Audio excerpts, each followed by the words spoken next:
What if I told you that the price of a loaf of bread in ancient Babylon could determine the fate of an empire, or that a single seashell currency in China once held more power than today's most advanced banking systems? The truth is, our modern wallets bursting with credit cards and digital transactions are built on foundations dug thousands of years ago by civilizations we've nearly forgotten. From the grain-stocked warehouses of Egypt to the silver mines of Athens, ancient economies weren't just about survival, they were laboratories of innovation, testing ideas we still rely on today. Think about the last time you checked your bank balance or swiped your phone to pay. Every tap, every trade, every financial decision you make carries echoes of Mesopotamian merchants haggling over clay tablets or Phoenician sailors spreading coins across the Mediterranean. This isn't just history, it's the hidden blueprint of our world. Over the next 35 glimpses into the past, we'll unearth economies so ingenious, they'll make you rethink everything from taxes to trade wars. Picture the Silk Road not as a dusty trail, but as the ancient internet, a network moving goods, ideas, and fortunes across continents. Imagine the Inca Empire operating without money entirely, yet mastering distribution so precise it put modern supply chains to shame. These weren't primitive systems, they were revolutions in human collaboration, each solving problems we still grapple with today. How did Rome's inflation crisis mirror our own housing bubbles? Why did Viking raids double as economic stimulus packages? The answers lie in the ledgers of the past, written not in spreadsheets but in stone, silk, and salt. So let's set sail, not with dry textbooks, but with stories that'll change how you see your paycheck, your groceries, even the coins jingling in your pocket. Because understanding these 35 ancient economies isn't just about admiring the past, it's about decoding the DNA of money itself. Whether you're a finance geek, a history buff, or just someone who's ever wondered why we trust pieces of paper with dead presidents' faces, this journey will reveal the fragile, fierce, and downright bizarre ways humans have turned dirt into empires and shells into superpowers. Ready to meet the original titans of industry, their boardrooms were temples, their contracts were oaths to the gods, and their economic crashes, well, let's just say they made the Great Depression look like a hiccup. The past isn't silent, it's shouting lessons we desperately need to hear. Long before coins clinked or paper money changed hands, the bustling markets of Mesopotamia ran on something far more fundamental: barley and silver. Picture this: 35 centuries ago, a merchant in Ur wouldn't slap down a stack of bills for a new copper tool. Instead, they'd weigh out grains of barley or measure chunks of silver, their value as reliable as the rising sun. This wasn't just swapping goods, it was the birth of standardized value, with fixed rates like 300 liters of barley equaling 1 shekel of silver. The temples of Mesopotamia, those weren't just houses of worship, they doubled as the world's first banks, their vast storerooms stacked with grain deposits acting as ancient safety deposit boxes. Priests kept meticulous records, tracking loans and interest rates that would feel eerily familiar today. But here's where it gets revolutionary. Those temple accountants didn't scribble on papyrus or parchment. They pressed wedge-shaped marks into damp clay, creating cuneiform tablets that functioned as receipts, contracts, even credit notes. Archaeologists have unearthed records detailing everything from sheep sales to worker wages, complete with witness signatures and repayment deadlines. One tablet from Lhasa even spells out a business loan with 20% interest, proving that financial fine print is as old as civilization itself. What's staggering isn't just their record-keeping, it's how sophisticated their system became. They developed legal protections against fraud, standardized weights and measures across city-states, and even established courts to settle disputes. Think about the ripple effects. When a Babylonian trader could trust that 5 shekels of silver in Uruk held the same value as 5 shekels in Nippur, trade exploded. Caravans crisscrossed the Fertile Crescent, exchanging tin from Anatolia for lapis lazuli from Afghanistan, all tracked on those indestructible clay tablets. This system powered empires for millennia until inflation struck. When Hammurabi's successors diluted silver with cheap metals, prices spiraled just like modern hyperinflation. The lesson: even the most brilliant economic systems crumble without trust. Those Mesopotamian merchants might not have had smartphones, but their innovations, standardized currency, banking, contractual law are still the bedrock of every transaction you make today. While Mesopotamia measured wealth in silver and barley, ancient Egypt built an empire on something even more essential: grain. Picture the Nile's floodplains not just as farmland, but as the first national treasury, where golden stalks of wheat and barley functioned as living currency. In a land where rain was rarer than gold, the ability to store and redistribute grain didn't just prevent famine, it fueled one of history's most ambitious construction sprees. The pharaohs didn't need minted coins to pay workers hauling pyramid stones. They issued rations from towering granaries, turning harvests into paychecks. These weren't simple storage pits. Along the Nile, engineers designed sprawling mud-brick silos with ventilation shafts to keep grain edible for years, some large enough to hold over 200 tons, enough to feed thousands for months. Tax collectors measured harvests with wooden scoops called hecats, and scribes tracked every bushel on papyrus ledgers, creating what may be history's first centralized accounting system. A farmer might deposit grain in a state granary as a form of tax, then withdraw it later during lean seasons, almost like an ancient version of a savings account. But here's the twist: this grain-based economy didn't just feed people, it built monuments. When Pharaoh Sneferu needed labor for his bent pyramid, he didn't offer coins. Workers received daily grain rations: 5 loaves of bread, 2 jugs of beer, and onions for over 100,000 men. That beer wasn't just a perk, it was part of the salary, brewed in state factories from taxed barley. Even artists carving hieroglyphs were paid in bread baskets, their wages calculated down to the loaf. The system was so precise, archaeologists have found worker graffiti complaining about late grain deliveries, proof that payroll disputes are as old as civilization itself. The genius lay in its circular logic. Farmers grew grain for the state stored it, then paid laborers to build temples and tombs that reinforced the pharaoh's divine authority, which in turn justified more taxes. During droughts, the government could release reserves to prevent unrest, making grain banks a tool of political control as much as economic stability. When the biblical story of Joseph describes 7 years of plenty followed by famine, it's echoing a very real Egyptian strategy, yet this system had a vulnerability. When climate shifts reduced Nile floods or invaders disrupted trade, granaries emptied and chaos followed. The fall of the Old Kingdom around 2100 BC wasn't just political, it was a bank run on grain, with starving workers abandoning pyramids mid-construction. Modern economists see eerie parallels: a centralized system thriving under stable conditions but collapsing when external shocks overwhelm its reserves. Those Nile silos might seem archaic, but they hold a timeless warning about trusting any single commodity to hold an empire together. Far to the east of Egypt's grain silos and Mesopotamia's clay tablets, the cities of the Indus Valley were perfecting a different kind of economic revolution, one built on precision and long-distance connections. Walk through the ruins of Mohenjo-Daro or Harappa, and you'll notice something astonishing. Bricks cut to uniform sizes, streets laid out in perfect grids, and hundreds of identical stone weights no larger than chickpeas. This wasn't just neatness, it was evidence of the world's first fully standardized measurement system, a breakthrough that turned trade into a science rather than a guessing game. Those tiny cubical weights tell a remarkable story.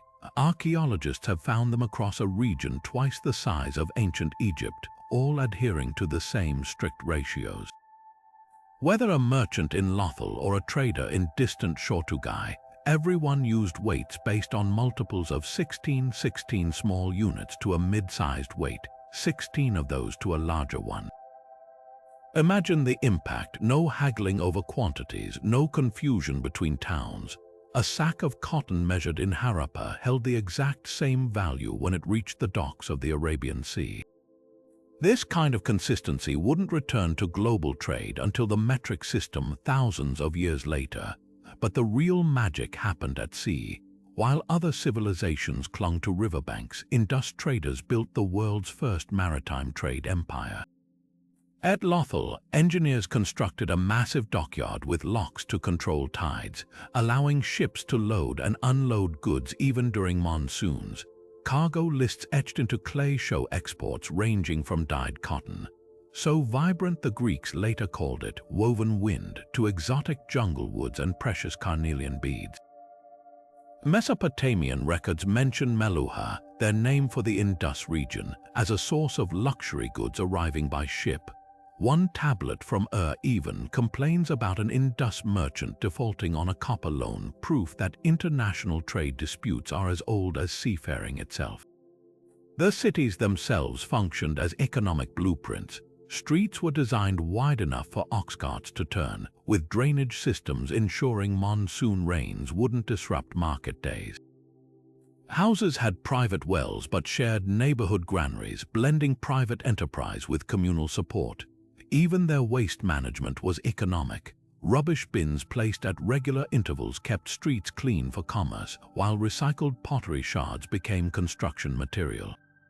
Yet the greatest mystery remains their disappearance. Unlike Egypt or Mesopotamia, the Indus cities left no records of kings or tax collectors.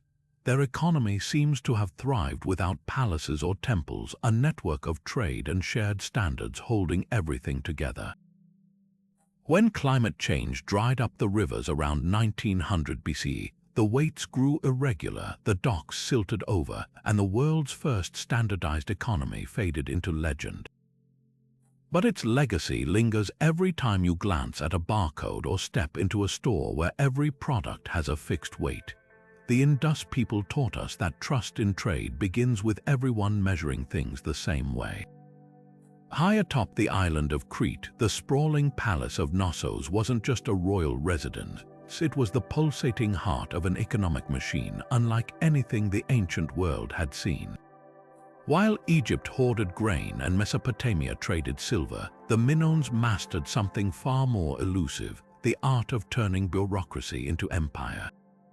Step inside those vivid frescoed corridors, and you'd find not just kings and priests, but armies of scribes hunched over clay tablets, recording every jar of olive oil, every bolt of dyed cloth, every shipment of bronze tools.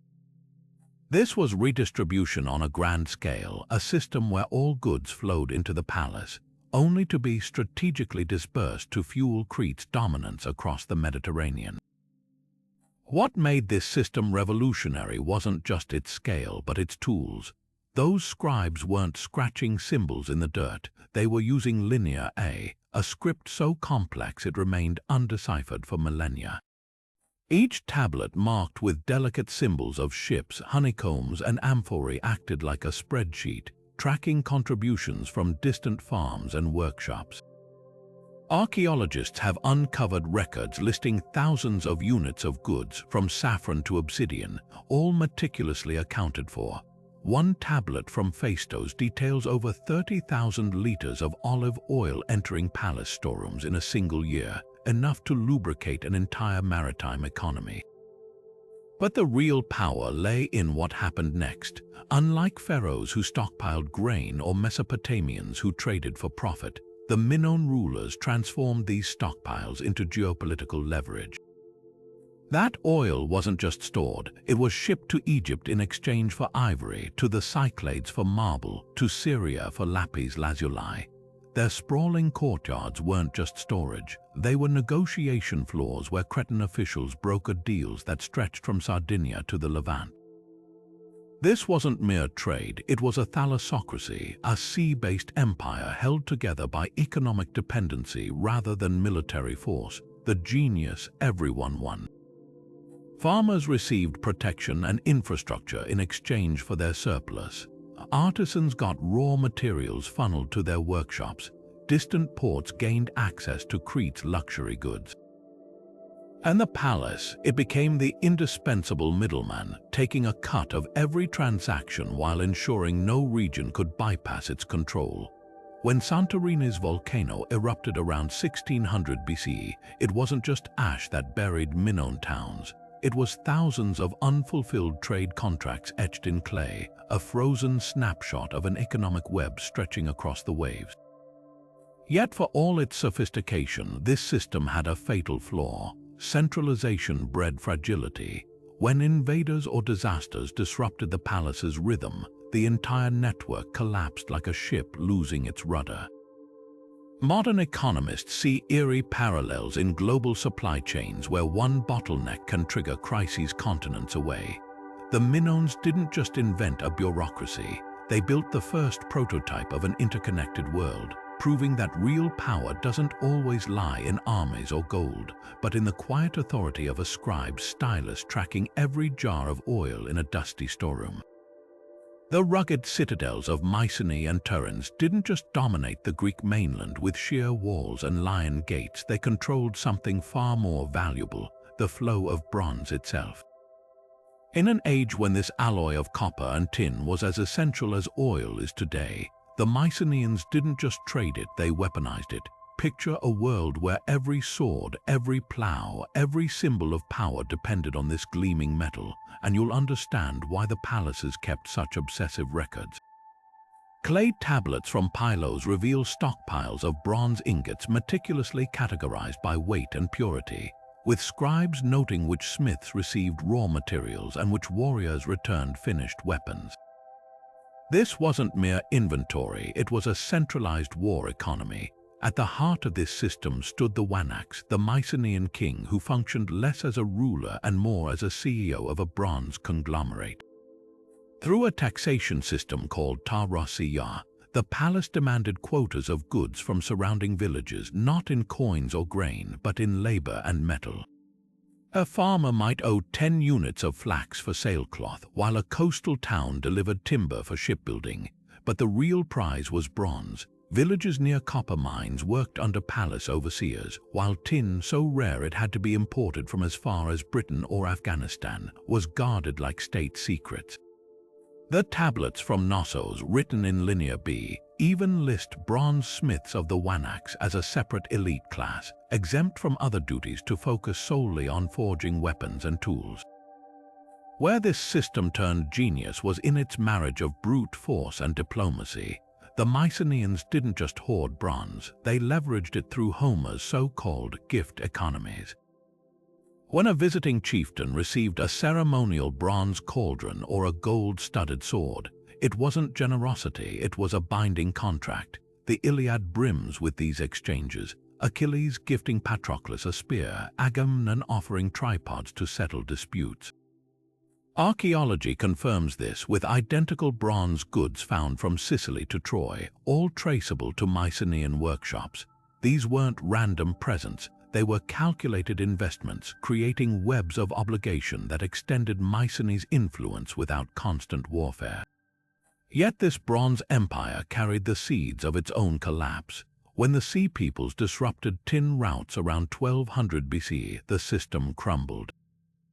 Palaces couldn't maintain their smiths, warriors defected, and those once loyal gift partners turned into raiders. The lesson: even the most sophisticated economies rely on fragile supply chains. Today's silicon chips and rare earth metals aren't so different. We just dress our dependencies in circuit boards instead of Corinthian helmets.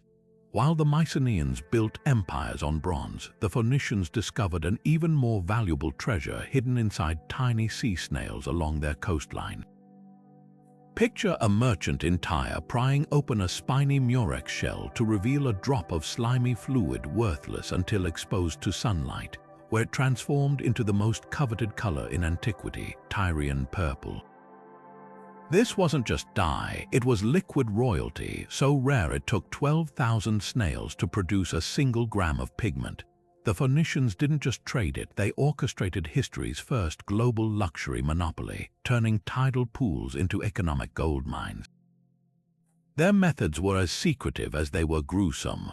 Workers waded through putrid vats of rotting mollusks, extracting glands in a process so foul, ancient writers claimed the stench clung to Phoenician ships for miles. Yet the results were irresistible. Fabrics dyed in shades ranging from deep violet to blood crimson, their color intensifying with age rather than fading. Kings from Babylon to Rome declared purple the exclusive symbol of power, with laws forbidding commoners from wearing it under penalty of death. A single pound of dyed wool could cost 3 years' wages, making Phoenician merchants the equivalent of ancient billionaires. But their genius lay in distribution. Rather than just selling jars of dye, the Phoenicians built an empire on value-added goods. They established dyeing workshops from Carthage to Cadiz, shipping pre-dyed fabrics instead of raw materials to prevent competitors from reverse engineering their techniques. Their iconic biremes ships stacked with amphorae of dye and crimson textiles became floating billboards advertising their exclusivity. Even their alphabet, originally developed for inventory lists, became a trade tool so efficient that Greek and Latin scripts descended from it.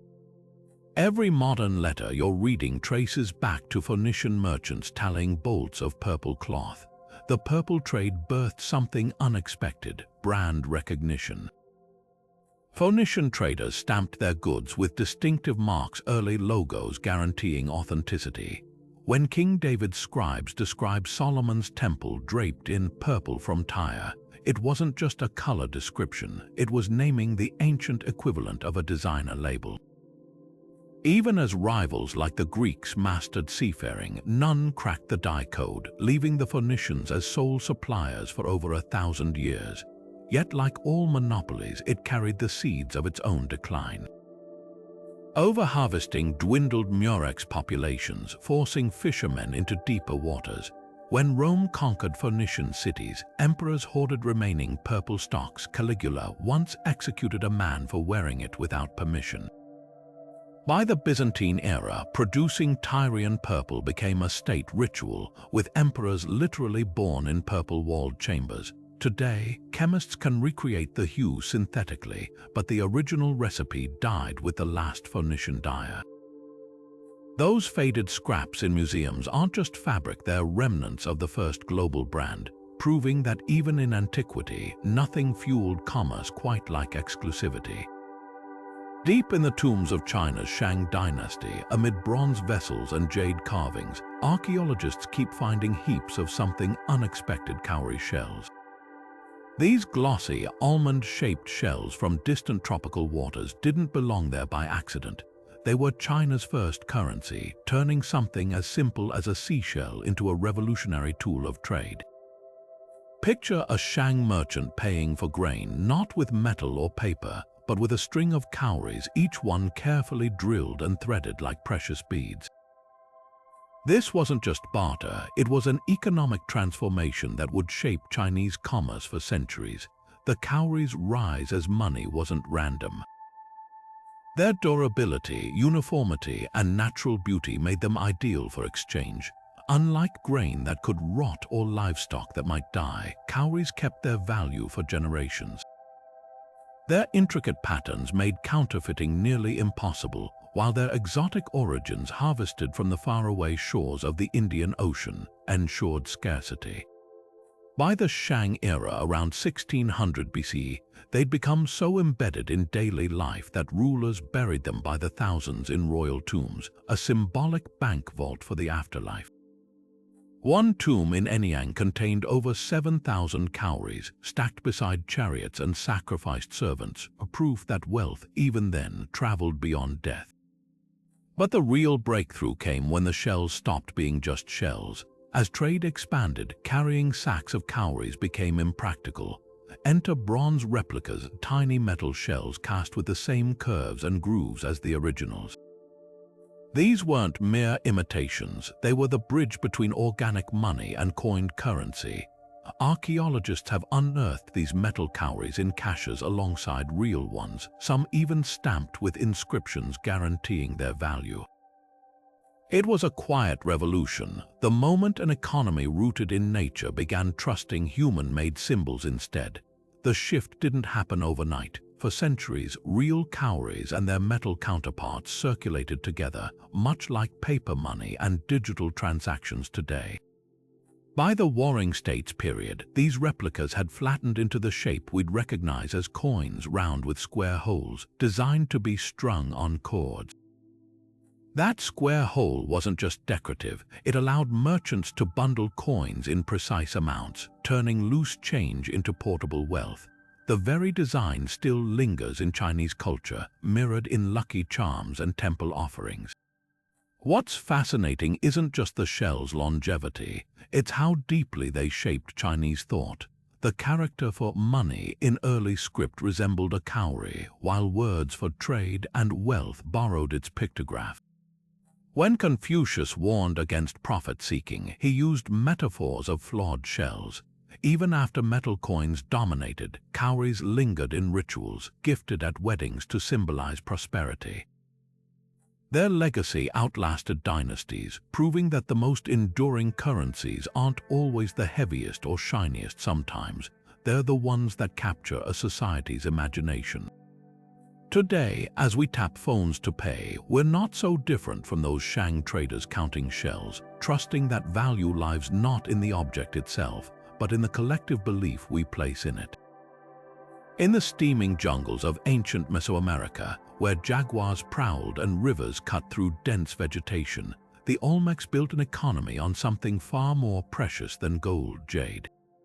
This translucent green stone, harder than steel but glowing like captured sunlight, wasn't just decoration, it was the lifeblood of a civilization.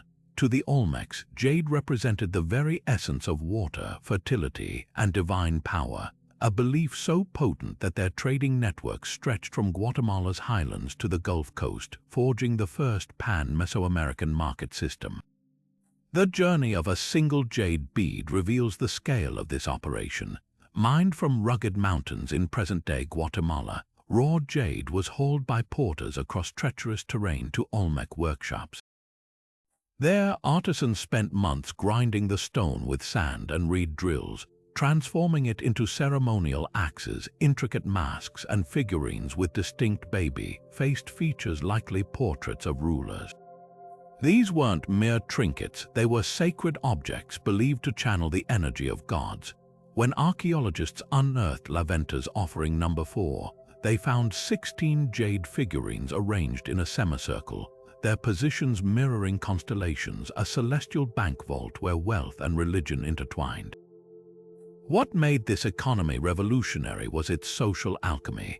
Unlike gold or silver, which could be melted down and reused, jade's value came from its unchangeable form. The harder the stone, the higher its status, creating a natural limit on supply that kept prices stable. Only elites could commission large jade objects, turning them into walking advertisements of their divine connections. A ruler buried with a jadate chest plate wasn't just showing off. He was proving his ability to control distant trade routes and commune with supernatural forces. Trade networks tell the bigger story. Olmec hubs like San Lorenzo acted as clearinghouses, where jade from the Motagua Valley was exchanged for obsidian from Pachuca, cacao from the Pacific coast, and iridescent quetzal feathers from cloud forests. These weren't random exchanges, they followed strict ceremonial protocols. Murals at Juxtlahuaca show processions of traders presenting jade to seated lords, their goods guarded by warriors clutching maces studded with, you guessed it, jade spikes. The stone became so synonymous with power that later Maya kings would adopt Olmec trade routes, even recycling ancient jade heirlooms into their own regalia. Yet the most surprising twist lies in the collapse. When Olmec centers declined around 400 BC, the jade trade didn't disappear, it democratized. Smaller centers like Chalcatzingo began producing jade copies in softer stones, making status symbols accessible to emerging middle classes. It was the ancient equivalent of knockoff luxury brands, proving that even in economies built on exclusivity, human ingenuity always finds a way to redistribute the pieces. In the river valleys of ancient India, wealth walked on four legs and moved. Unlike gold or grain, the true measure of a Vedic household's prosperity wasn't stored in chests or granaries, it grazed in open pastures. Cattle weren't just livestock, they were living currency, social security, and sacred trust all rolled into one. A single cow could buy farmland, settle debts, or even serve as a dowry in marriage negotiations. But here's where it gets fascinating. These animals weren't just traded like sacks of barley. Their economic power sprang from something deeper, the belief that every bovine carried a spark of the divine. The Rig Veda, composed over 3,000 years ago, spills over with verses comparing cows to cosmic forces. Dawn's light was a radiant herd. Rain clouds were celestial cattle showering nourishment. This wasn't poetic whimsy, it shaped an entire economic system. When a king gifted 100 cows to a priest, it wasn't charity. It was ritualized wealth redistribution, a sacred transaction binding giver and receiver in mutual obligation. These dakshina offerings functioned like ancient stimulus packages, circulating resources while reinforcing social hierarchies. Temples became de facto banks, their herds multiplying under priestly care, with certain bulls branded as inviolable, bank reserves that could never be slaughtered. Dig into Vedic texts and you'll uncover something startlingly modern: early forms of interest. A borrower might repay a loan of 2 cows with 3 after a harvest, the extra calf acting as natural interest on the original capital. Cattle leases allowed farmers to use others' cows for milk or plowing in exchange for a share of the yield, an ancient version of profit-sharing agreements. Even fraud prevention existed. Hymns warn against disguising sick cows as healthy ones during trades, complete with curses for deceitful dealers. Yet the system's brilliance lay in its fluidity. Unlike static coins, cows created value organically. Calving meant compound growth. Milk and labor provided continuous dividends. A Brahmin might accept a cow as payment for teaching scriptures, then use its milk for ritual offerings, its dung for fuel, and its offspring to fund his next project. Every byproduct had purpose, nothing was wasted. When later kingdoms minted coins, many bore the humped bull symbol, a nod to the enduring legacy of India's first living currency. The sacred cow's economic reign didn't fade when metal money arrived.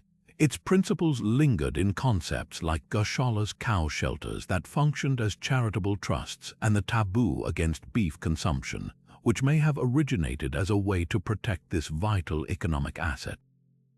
Today, as Indian trucks still rattle past with "Horn OK Please" painted beside bovine silhouettes, they carry echoes of a time when entire civilizations balanced their books not on ledgers but on the rhythmic chewing of cud. Beneath the scorching sun of Mesopotamia, the Assyrians forged an empire not just through sheer brutality, but through control of a metal that changed warfare forever: iron. While their neighbors still relied on bronze swords that bent under heavy blows, Assyrian smiths had unlocked the secrets of hardening iron into weapons that sliced through armor like reeds. This technological edge transformed their military from just another regional force into an unstoppable machine of conquest. But here's the twist: their iron monopoly wasn't just about weapons. It fueled an economic system so ruthlessly efficient, it turned entire populations into cogs in a war machine. The process began in the hills of Anatolia, where Assyrian merchants secured exclusive access to iron ore deposits through a mix of trade and intimidation. Royal edicts banned private smithies, centralizing production under state armories where craftsmen, often prisoners of war, labored under armed guard. Finished weapons weren't sold, they were issued to soldiers as part of their service, creating a deadly feedback loop. More iron meant more victories meant more loot, and more loot funded further iron production. A cuneiform tablet from Nineveh boasts of one campaign yielding 300 tons of iron, enough to equip an entire army for years. Yet iron was just one tool in their economic arsenal. The Assyrians perfected a taxation system so meticulous it would make modern auditors shudder. Conquered cities didn't just pay tribute in grain or gold, they supplied quotas of iron ore, timber for charcoal, and even teenage conscripts for forced labor. Scribes kept records on clay tablets tracking every nail and arrowhead, with penalties ranging from mutilation for late deliveries to entire villages being sold into slavery for rebellion. One provincial governor's letter complains about a shipment of substandard iron, demanding the responsible smith's hands be cut off and sent to the capital as proof of punishment. Their most chilling innovation, though, was mass deportations. When the Assyrians uprooted 30,000 people from Babylon or 50,000 from Israel, it wasn't just about punishment, it was economic engineering. Skilled artisans were relocated to armory cities, farmers were resettled near grain storehouses, and entire tribes were marched to depleted mining regions to restart production. These weren't death marches, they were calculated workforce redistributions with cuneiform records noting deportees' professions and assigned destinations. The Bible's account of the 10 lost tribes omits a key detail. Many weren't erased, they were reassigned, their labor fueling the empire's expansion. The system worked until it didn't. Overextension, rebellions, and the rise of competitors who'd cracked iron-making secrets eventually shattered Assyrian dominance. But their legacy lingers in every modern arms embargo or corporate monopoly. They proved that controlling the means of production, whether iron or microchips, can build empires far faster than mere conquest. The difference: today's supply chains are global, but the principle remains: whoever holds the tools of power writes the rules. High in the rocky hills of Attica, the silver mines of Laurium didn't just yield precious metal, they bankrolled the world's first democracy. Every gleaming Athenian drachma, stamped with the stern gaze of Athena and her wise owl, carried a revolutionary idea that wealth extracted from the earth could empower citizens rather than kings. The veins of argentiferous ore running beneath Mount Laurium became the lifeblood of Periclean Athens, transforming loose silver into naval supremacy, artistic splendor, and something even more radical: paid public office. The math was simple but transformative. Between 480 and 400 BCE, Laurium's slave mine tunnels produced roughly 1,000 talents of silver annually, enough to mint 26,000 drachmae each month. But here's where Athenian genius kicked in.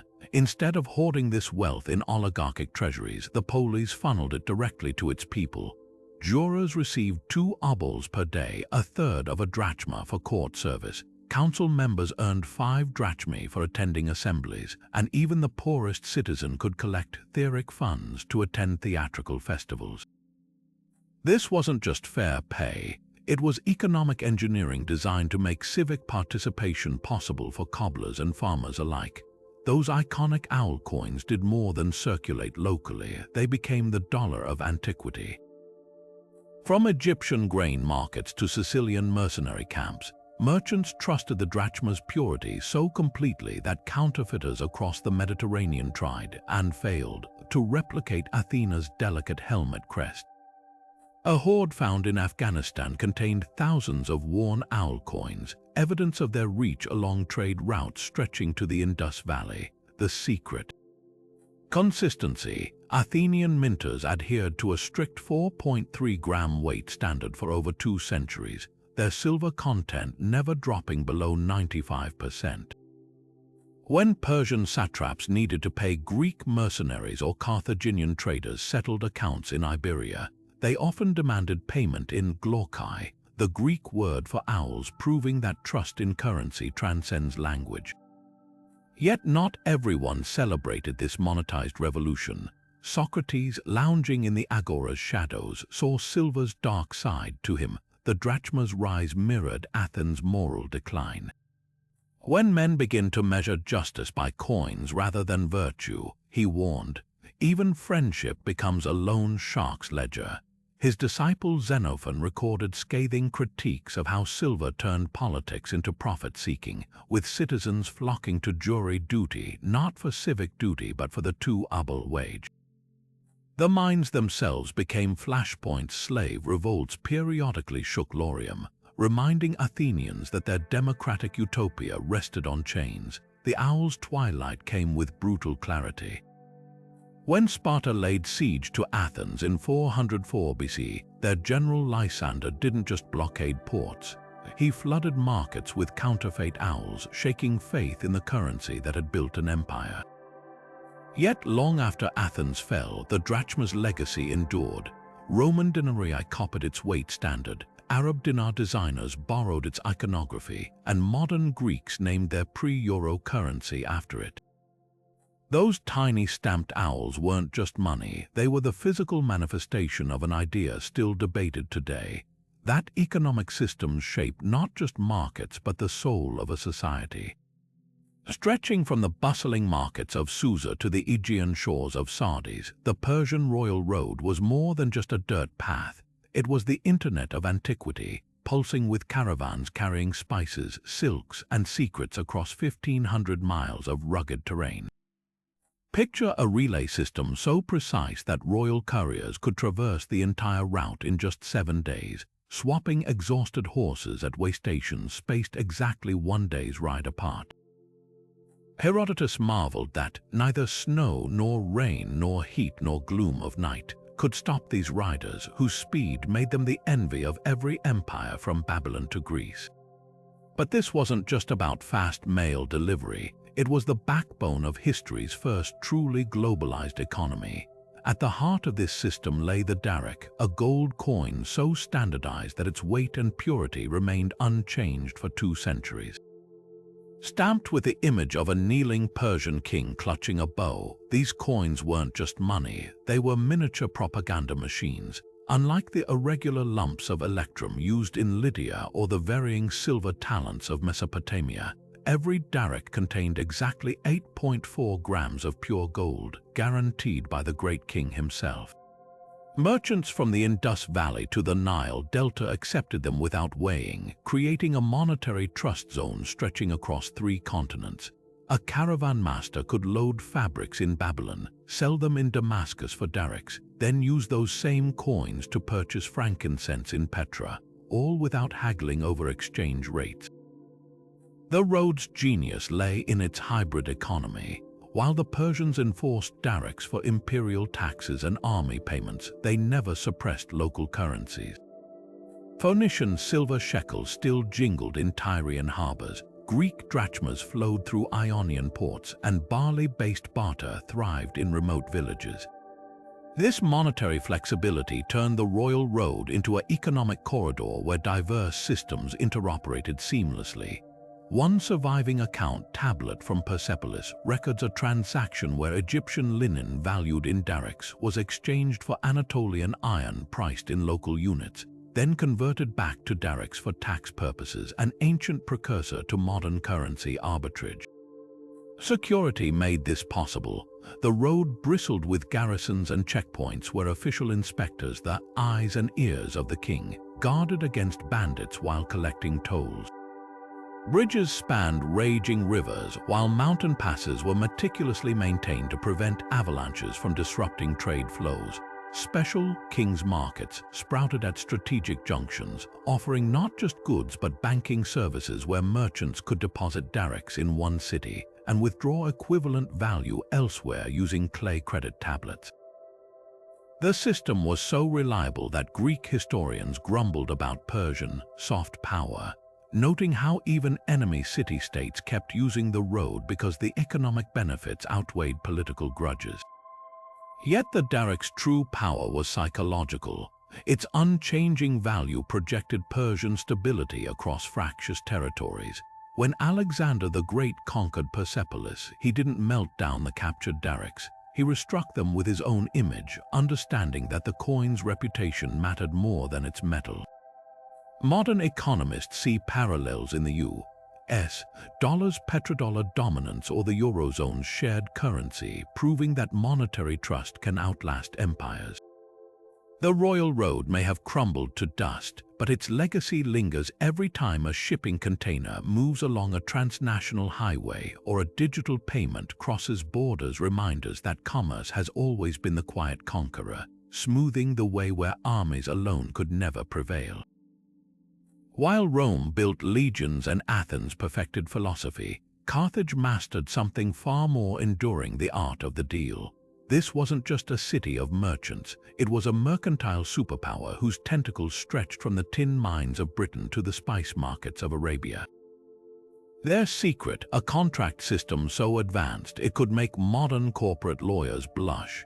Imagine a Phoenician trader in Cadiz signing a clay tablet that specified not just the price of Spanish silver, but interest rates for late payments, penalties for substandard goods, and even arbitration clauses for disputes, all baked into legally binding agreements recognized from Sicily to the Sahara.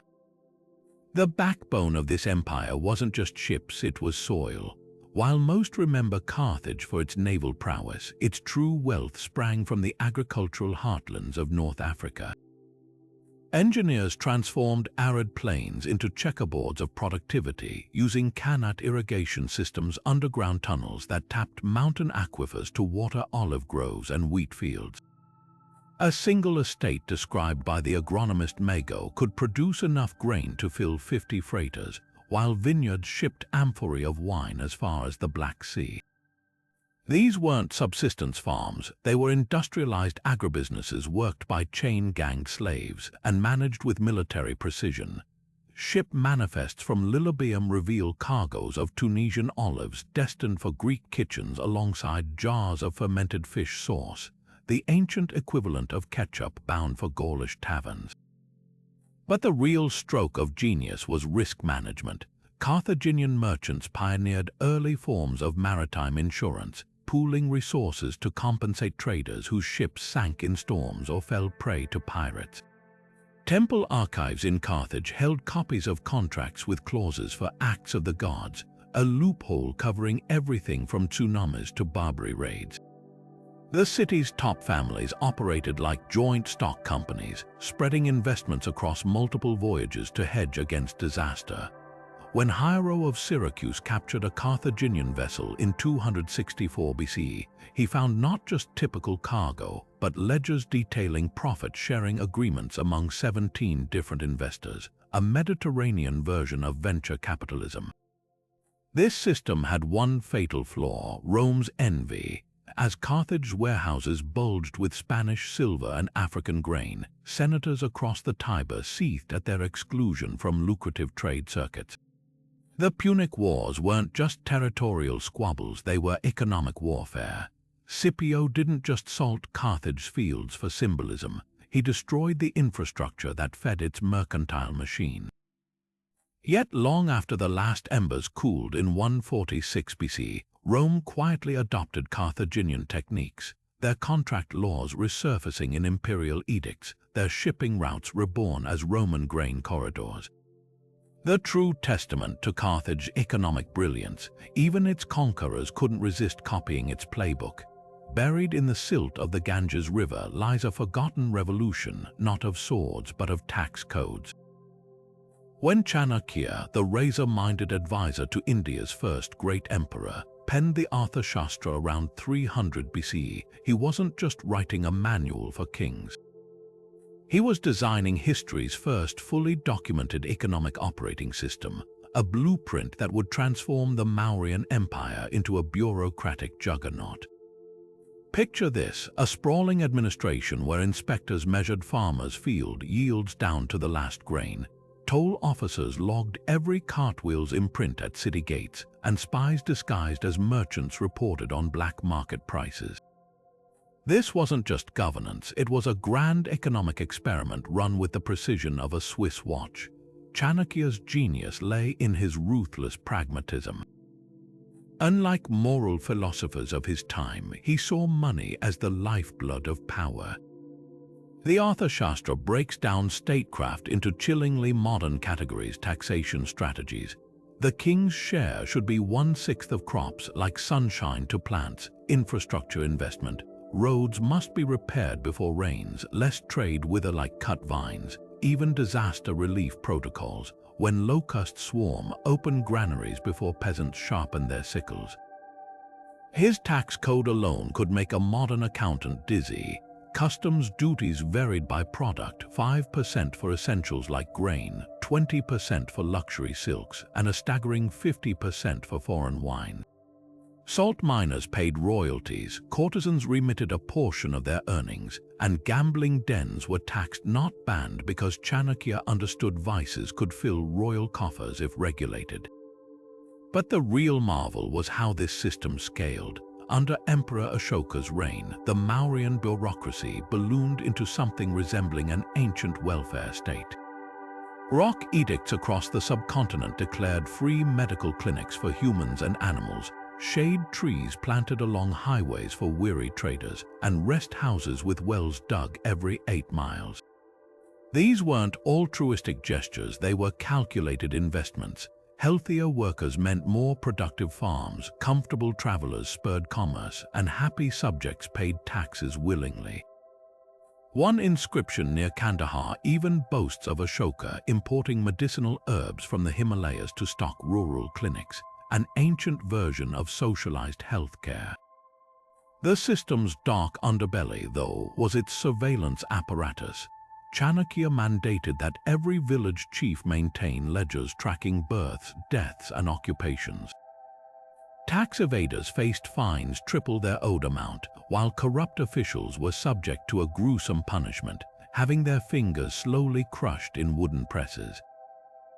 The empire's famed spies weren't just gathering military intelligence, they monitored market prices, ensuring no merchant hoarded goods to manipulate values. In one eerily prescient passage, Chanakya advises kings to stockpile grain during bumper harvests and release it during shortages, effectively inventing price stabilization mechanisms 2 millennia before modern economics. Yet for all its sophistication, the Mauryan model carried a fatal assumption that people would tolerate endless regulation in exchange for stability. When later rulers grew lax, allowing inspectors to take bribes or diverting welfare funds to palace expansions, the system crumbled under its own weight. Today, as nations debate universal basic income or carbon taxes, they're wrestling with the same dilemmas Chanakya confronted. How much control fuels prosperity, and when does it strangle it? Those weathered rock edicts scattered across India aren't just historical curiosities. They're stone-bound lessons in the delicate art of balancing wealth and power. The rhythmic clang of camel bells echoing across the Taklamakan desert wasn't just the sound of traders moving goods, it was the pulse of the first global superhighway. By the time Emperor Wu of Han sent his envoy Zhang Qian westward in 138 BCE, silk had already been trickling out of China for centuries. But what the Han Dynasty unleashed was something far more transformative, a controlled, state-sponsored trade network where bolts of shimmering silk became diplomatic weapons and horses from the Fergana Valley turned into military game-changers. Picture a single caravan setting out from Chang'an, its 2 humped Bactrian camels laden with lacquerware and jade. As it wound through the Hexi corridor, a narrow strip of oasis towns sandwiched between the Tibetan plateau and the Go, by every bundle was inspected by imperial officials, stamped with seals guaranteeing quality. By the time these goods reached the Pamir Mountains, their value had already multiplied tenfold. But the real profit came further west, where Parthian middlemen traded Chinese silk to Roman merchants for its weight in gold. Pliny the Elder fumed that Rome's treasury was being drained by 100 million sesterces annually, the equivalent of 10,000 legionaries' yearly pay, just to clothe aristocrats in translucent fabrics they believed were harvested from trees. The numbers behind the silk for horses exchange reveal its strategic brilliance. One-hand scroll records that 40,000 rolls of silk bought 10,000 heavenly horses from Fergana. These weren't ordinary steeds, but massive war horses bred to carry armored cavalry.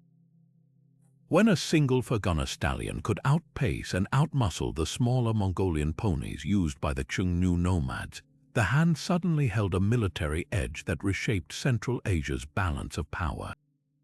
Yet this trade wasn't one-sided. Roman glassware traveled east, with Chinese elites marveling at transparent cups that held moonlight.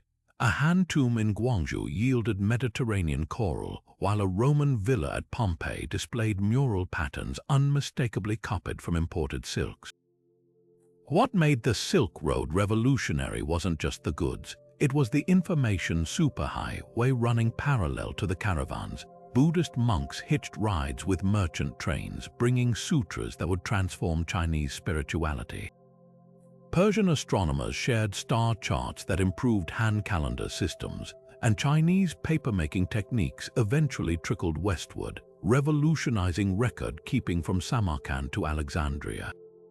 Even diseases traveled these routes, with smallpox and measles likely reaching Rome via Silk Road traders decades before the Antonine Plague. The system's fragility, though, lay in its very success.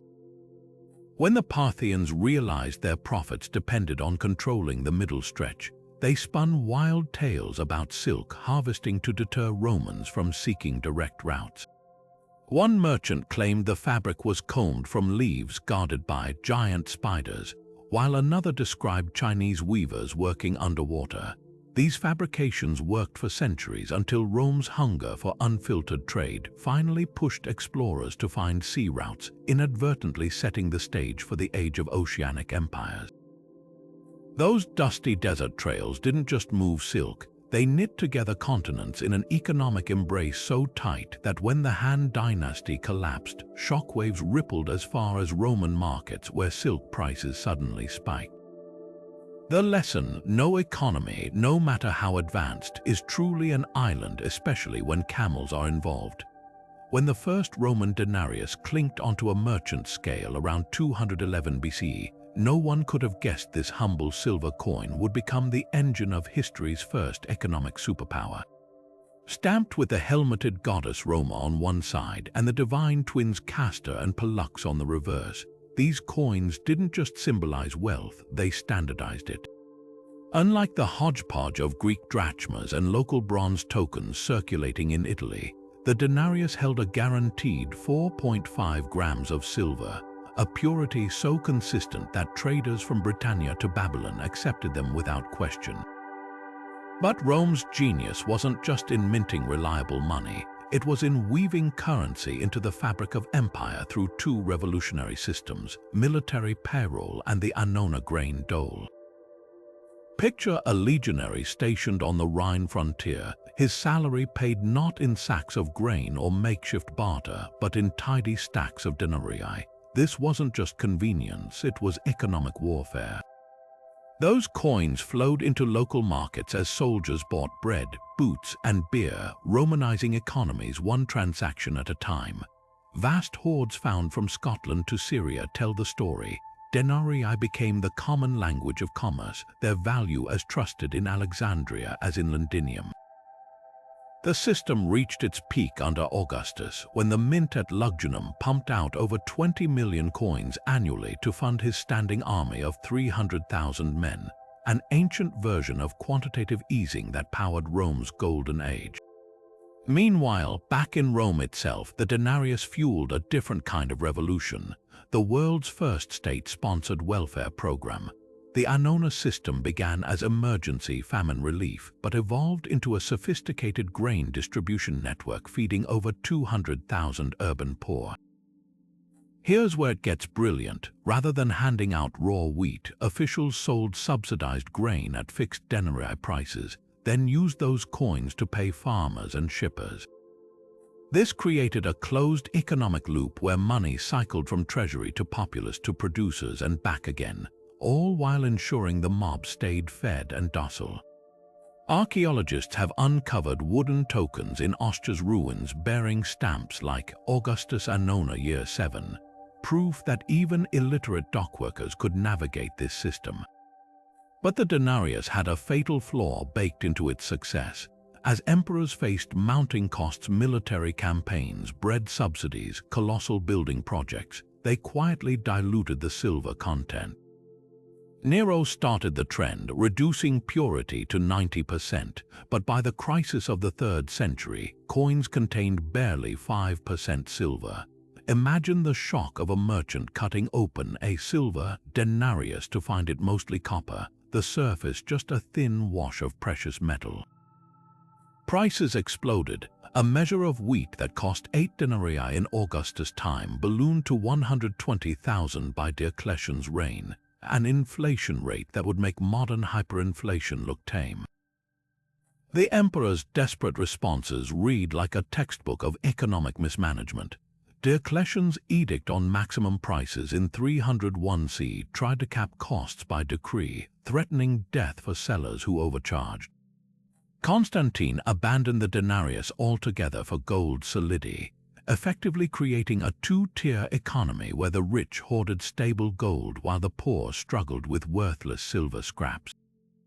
The lesson was brutal. Even the mightiest currency collapses when trust evaporates. Those once proud coins that built an empire ended up as pathetic curiosities, their faded stamps whispering of a time when Roman money wasn't just metal, it was the glue holding the civilized world together. High in the misty highlands of what's now Ethiopia, the kingdom of Aksum turned elephant tusks into an empire's foundation. Picture this: hunters returning from the savannah with ivory so pristine, Indian merchants would later describe it as moonlight carved into curves. But these weren't just luxury goods, they were the lubricant for an economic machine stretching from the Nile to the Ganges. Aksumite traders didn't merely ship raw tusks, they mastered the entire value chain from forest to foreign markets. Artisans in the capital city carved intricate pyxes for Christian relics and delicate gaming pieces for Roman nobles, adding staggering markups before the goods ever left the Horn of Africa. The real monuments to this trade weren't just the ivory carvings, they were the towering obelisks piercing Aksum's skyline. These stone needles, some reaching 160 feet tall, functioned as both religious symbols and economic billboards. Covered in intricate carvings depicting multi-story palaces and stacked storage rooms, they advertised Aksum's wealth to every passing caravan. What archaeologists later realized was even more remarkable: the obelisks themselves were a form of job creation. Quarrying, transporting, and erecting these megaliths required crews of thousands, paid in a unique mixed currency of salt bars, iron tools, and the kingdom's famous coins. Laborers might receive 2 salt bars per month, enough to preserve a family's food supply, while skilled sculptors earned bronze coins bearing the king's profile. Those coins tell their own revolutionary story. While Rome and Persia minted coins primarily for armies and taxes, Aksum created Africa's first indigenous coinage designed for everyday commerce. Struck in gold, silver, and bronze, they carried phrases like "May the country be satisfied" in Jay's script, a rare ancient example of monetary policy as public relations. Traders from Alexandria to Mumbai trusted their consistent weight, with silver coins circulating as far as southern India. Hoards found in Tamil Nadu contain Aksumite coins polished smooth from centuries of handling, suggesting they outlasted the kingdom itself as trade tokens. The system's brilliance lay in its circularity. Elephant hunters received coins or salt for tusks, then spent them at markets selling Indian spices or Roman glassware. Aksum's rulers taxed these transactions, funding more obelisk projects that employed more workers, who in turn bought more goods. When the Persian prophet Mani listed the world's 4 great powers in the 3rd century CE, he placed Aksum alongside Rome, Persia, and China, a testament to how ivory built an African kingdom into a global player. Yet, like all resource-based economies, Aksum's had an expiration date. Overhunting depleted elephant herds, and rising Islamic powers redirected trade routes. The grand obelisks eventually toppled, some during wars, others from earthquakes. But those silent stone needles still whisper a lesson modern economies grapple with. Wealth drawn too heavily from nature's bounty often fades when the last tusk is sold.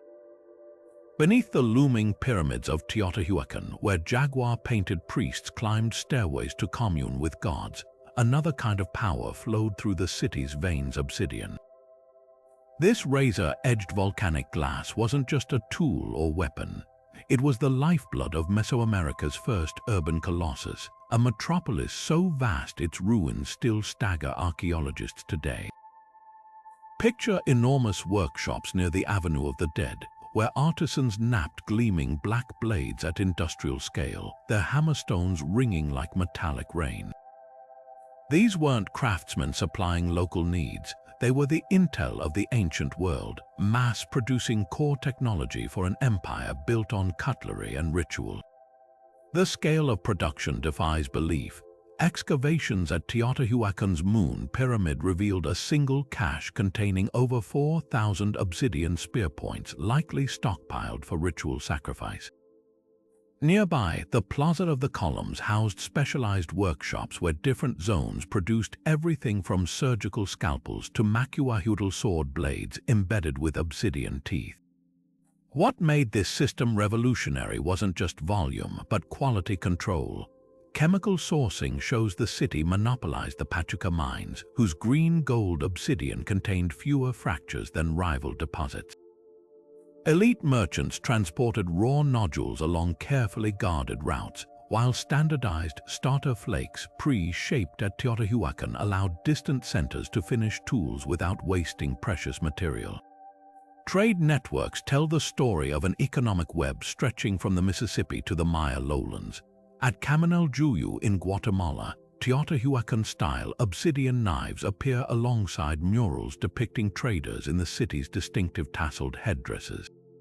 Cherokee sites in Tennessee yield blades traceable to Pachuca's chemical signature, likely passed through intermediary hubs. Even the Maya king smoked jaguar of Capon boasted a Teotihuacan origin obsidian scepter, an ancient flex showing his access to the continent's most prestigious hardware store. The city didn't conquer these regions with armies, it seduced them with superior product placement. Yet obsidian's dark sheen held a paradox. The same volcanic glass that built Teotihuacan's wealth also made its collapse so abrupt.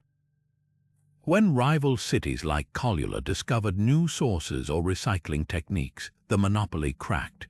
Worse, Teotihuacan's reliance on a single resource left it vulnerable to ecological shocks. Deforestation from charcoal production likely triggered erosion that choked irrigation canals.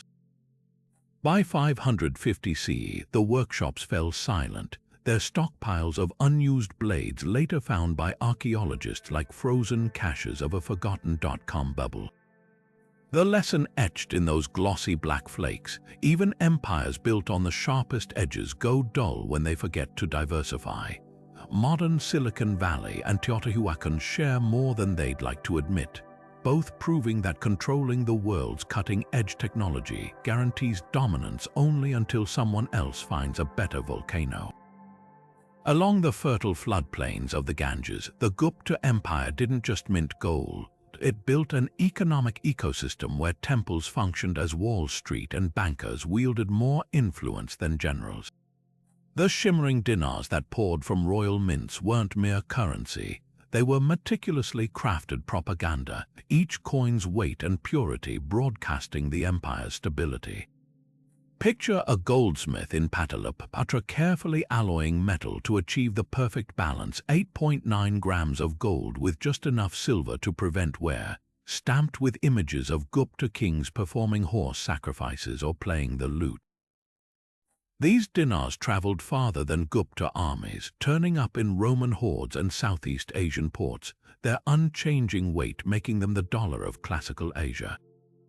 Banking reached unprecedented sophistication under Gupta rule.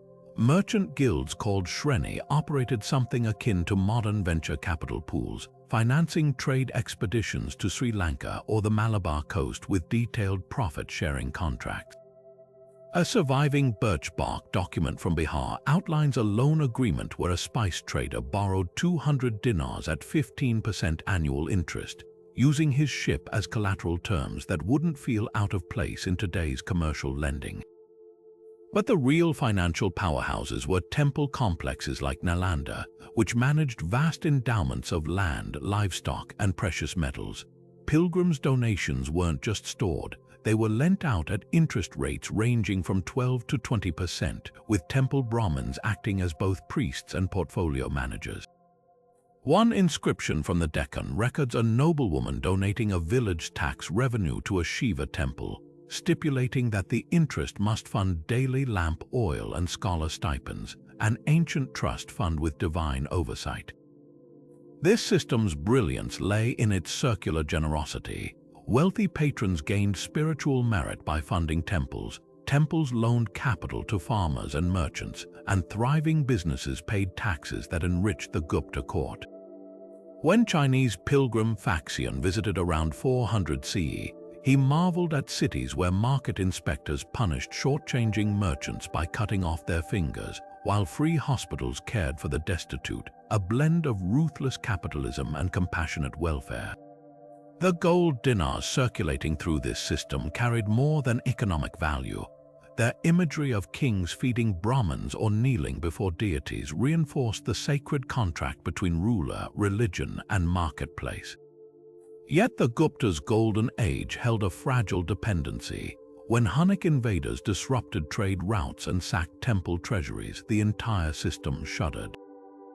Temples couldn't recoup loans, merchants defaulted, and the once ubiquitous dinars grew scarcer. By the 6th century CE, Gupta mints were recycling old coins, their edges clipped thin from desperate retooling. Those worn dinars still turning up in rice fields today aren't just relics, they're metallic echoes of a lesson modern economies know too well. Even the most elegant financial systems unravel when violence breaches the temple walls. In the smoke-filled streets of Constantinople, a single gold coin could buy a man's loyalty or spark a revolution. The Byzantine solidus wasn't just money, it was a golden shackle binding together an empire teetering between divinity and decay. Struck with the solemn face of Emperor Justinian and Lady Victory holding a cross, these coins contained 4.5 grams of pure gold so consistent that Arab traders called them the bezant, accepting them from Cordoba to Canton without question. For 700 years, while kingdoms rose and fell, the solidus remained unchanged, a pneumanic miracle in an age of upheaval. The secret Byzantine emperors treated currency as sacred, punishing counterfeiters with nasal amputations and maintaining gold reserves so vast, visiting ambassadors reported vaults where coins cascaded like golden waterfalls. But the solidus was only half the story. Picture Constantinople's bustling harbors where Persian merchants groaned under the weight of silk tariffs, another Byzantine economic masterstroke. When two Nestorian monks smuggled silkworm eggs from China in hollowed-out walking sticks around 550 CE, the empire didn't just gain a luxury trade, it established history's first state-run industrial espionage monopoly. Imperial workshops in Constantinople's basement vaults became silkworm nurseries, guarded by eunuchs sworn to secrecy. By controlling every step from cocoon to clavis trim on an aristocrat's robe, Byzantium turned silk into economic artillery. A single pound of dyed imperial purple fabric could cost 36 solidi 3 years' wages for a skilled craftsman. Foreign diplomats were deliberately overawed in throne rooms where mechanical lions roared and golden birds sang, all while the emperor sat draped in forbidden silks, subtly reminding visitors who held the real power. This glittering economic machine had a dark underbelly. In 532 CE, the Nika riots nearly toppled Justinian, not because of political ideals but over economic desperation. The chariot racing factions, blues and greens, were more than sports clubs. They functioned as quasi-unions for artisans and merchants crushed by imperial monopolies. When Justinian raised silk taxes to fund his reconquest of Italy, the factions united in fury. For 5 days, Constantinople burned as rioters chanted Nika. Conquer, their anger fueled by generations of watching solidi flow into palace coffers while bread prices soared. Justinian's brutal response, trapping 30,000 rioters in the hippodrome for slaughter, wasn't just political, it was economic triage. By crushing dissent, he protected the fragile web of trust that made the solidus viable. The system's longevity exposes an uncomfortable truth. Byzantium thrived by weaponizing stability in a chaotic world. Arab gold dinars fluctuated, Frankish silver pennies degraded, but the solidus endured like the empire's double-headed eagle, always watching, never blinking. Modern economists see eerie parallels in the U.S. dollar's post-war dominance or Switzerland's franc, currencies that became shelters because their backers proved willing to defend value with equal parts gold and blood. Those worn solidi in museum cases aren't just artifacts, they're monuments to the hardest lesson of monetary policy.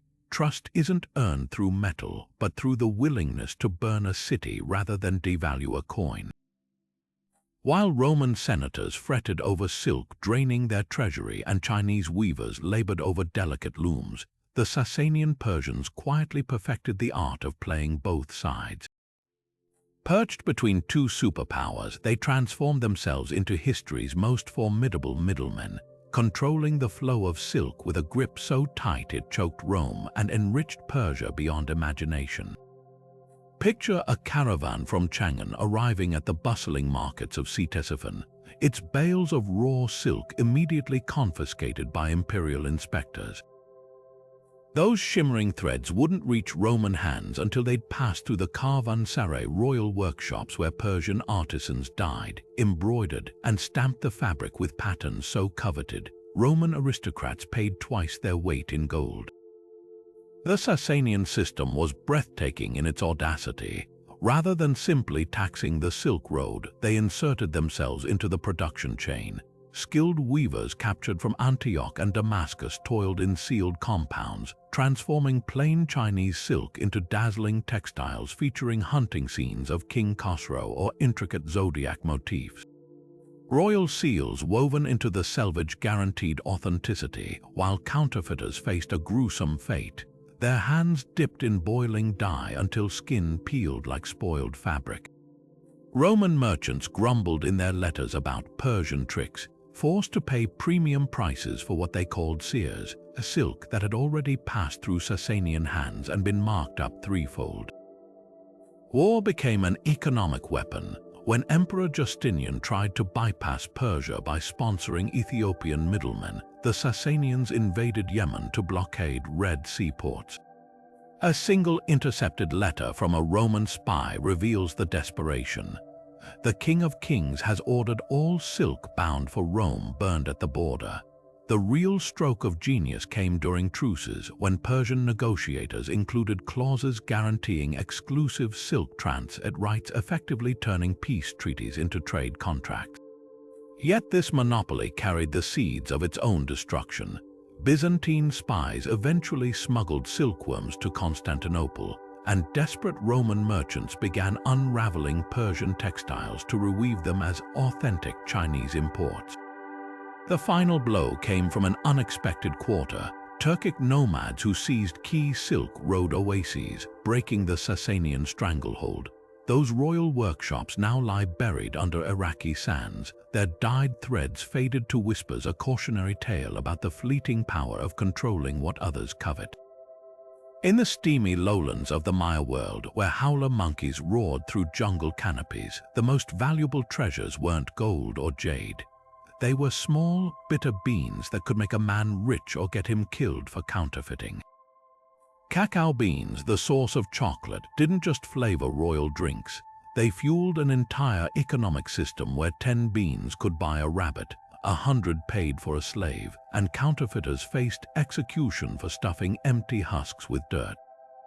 Imagine a marketplace in Tikal where merchants haggled not with coins but with pouches of beans, their value so sacred that scribes recorded transactions in meticulous glyphs.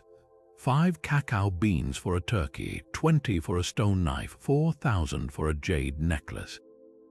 The bean's power came from its divine duality. To the Maya, cacao was a gift from the gods, literally.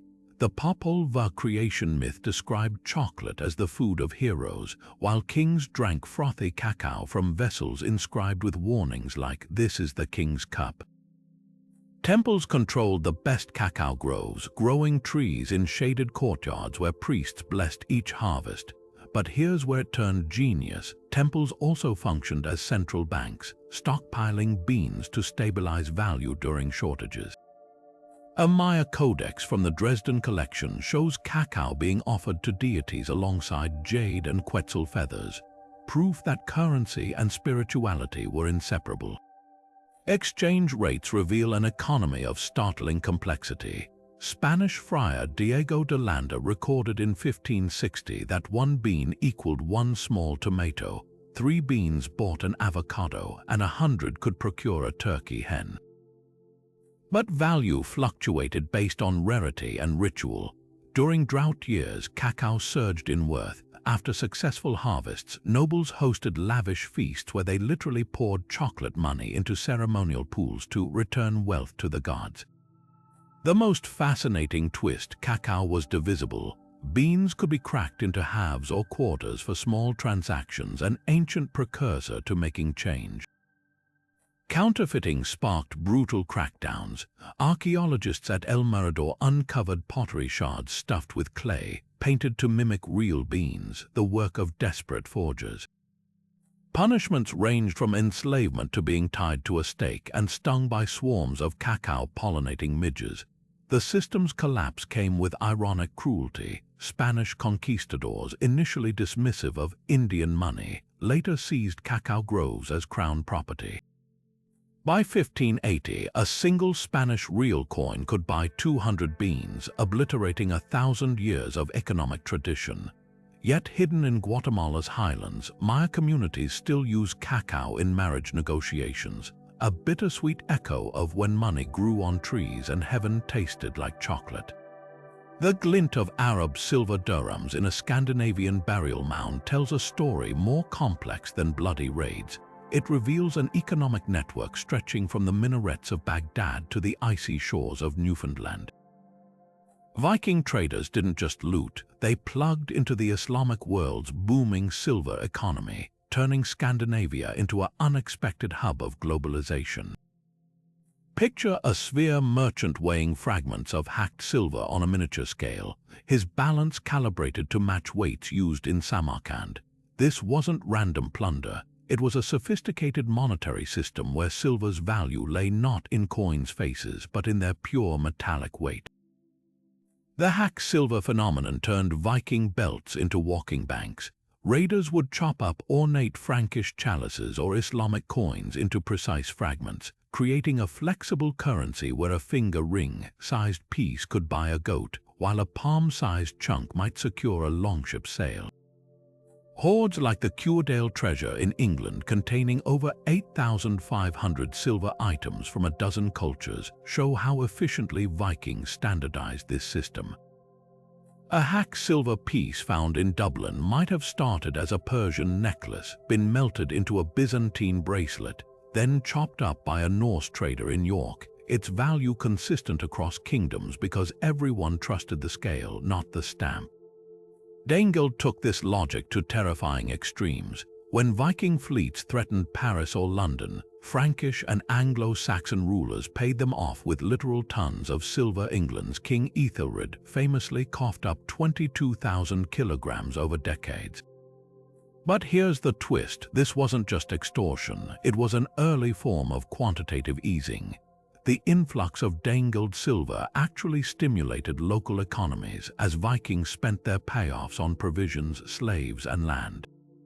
A single payment in 991 CE circulated so widely that archaeologists can trace its fragments from Norwegian farmsteads to Russian river ports. The system's brilliance masked its fragility. As Islamic mines dried up in the 10th century, the silver pipeline constricted. Vikings turned from trade to permanent settlement, their hacked silver replaced by feudal taxes. Yet buried hoards still surface after winter storms, clusters of coins with Arabic script resting beside Thor's hammer pendants, silent witnesses to an age when value wasn't decreed by kings, but but weighed in the calloused hands of adventurers who knew no borders.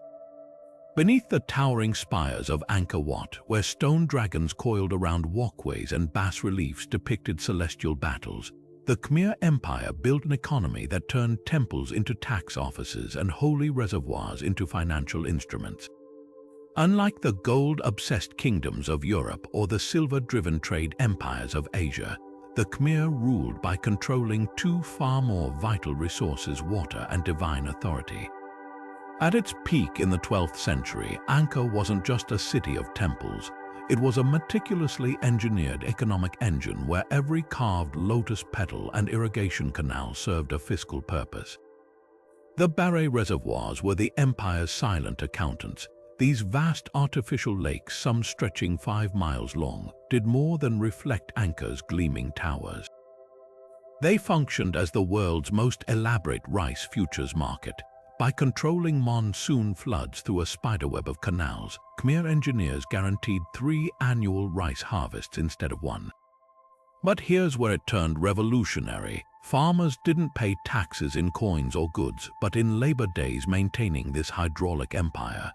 A single inscription at Ta Prohm Temple records over 66,000 workers assigned to dredge canals or repair dikes, their toil quantified in precise units of human days like some ancient timesheet. The system was so precise that hydrologists today found sediment layers proving the barrays could adjust water flow to individual fields, rewarding productive farmers with extra irrigation while squeezing the uncooperative. Temples doubled as redistribution centers. The famous Devaraja cult didn't just worship kings as gods. It turned granaries into sacred trusts. Donations of rice piled up in vaulted temple storerooms, where priests issued loans to communities during lean seasons at interest rates etched in Sanskrit on steel. One inscription at Precon details a royal order cancelling all temple debts after a drought, proving even divine bankers recognized the need for occasional stimulus packages. The most surprising discovery: archaeologists found hundreds of ceramic tokens in temple ruins, each incised with numbers and crop symbols, likely an early form of agricultural futures contract traded between villages. Rice became a currency backed by celestial authority. Taxes weren't collected by soldiers but by Brahmin accountants who measured paddies with standard-sized baskets called tumen. A farmer might owe 10 tumen per acre, with variations based on the land's proximity to holy sites. The closer to a temple, the higher the spiritual premium. Surviving ledgers show meticulous records: so much rice allocated to feed temple dancers, so much reserved for royal elephants, and crucially, so much stockpiled against famine. When Zhu Dogwan, a Chinese diplomat, visited in 1296, he marveled that Khmer markets lacked coins entirely.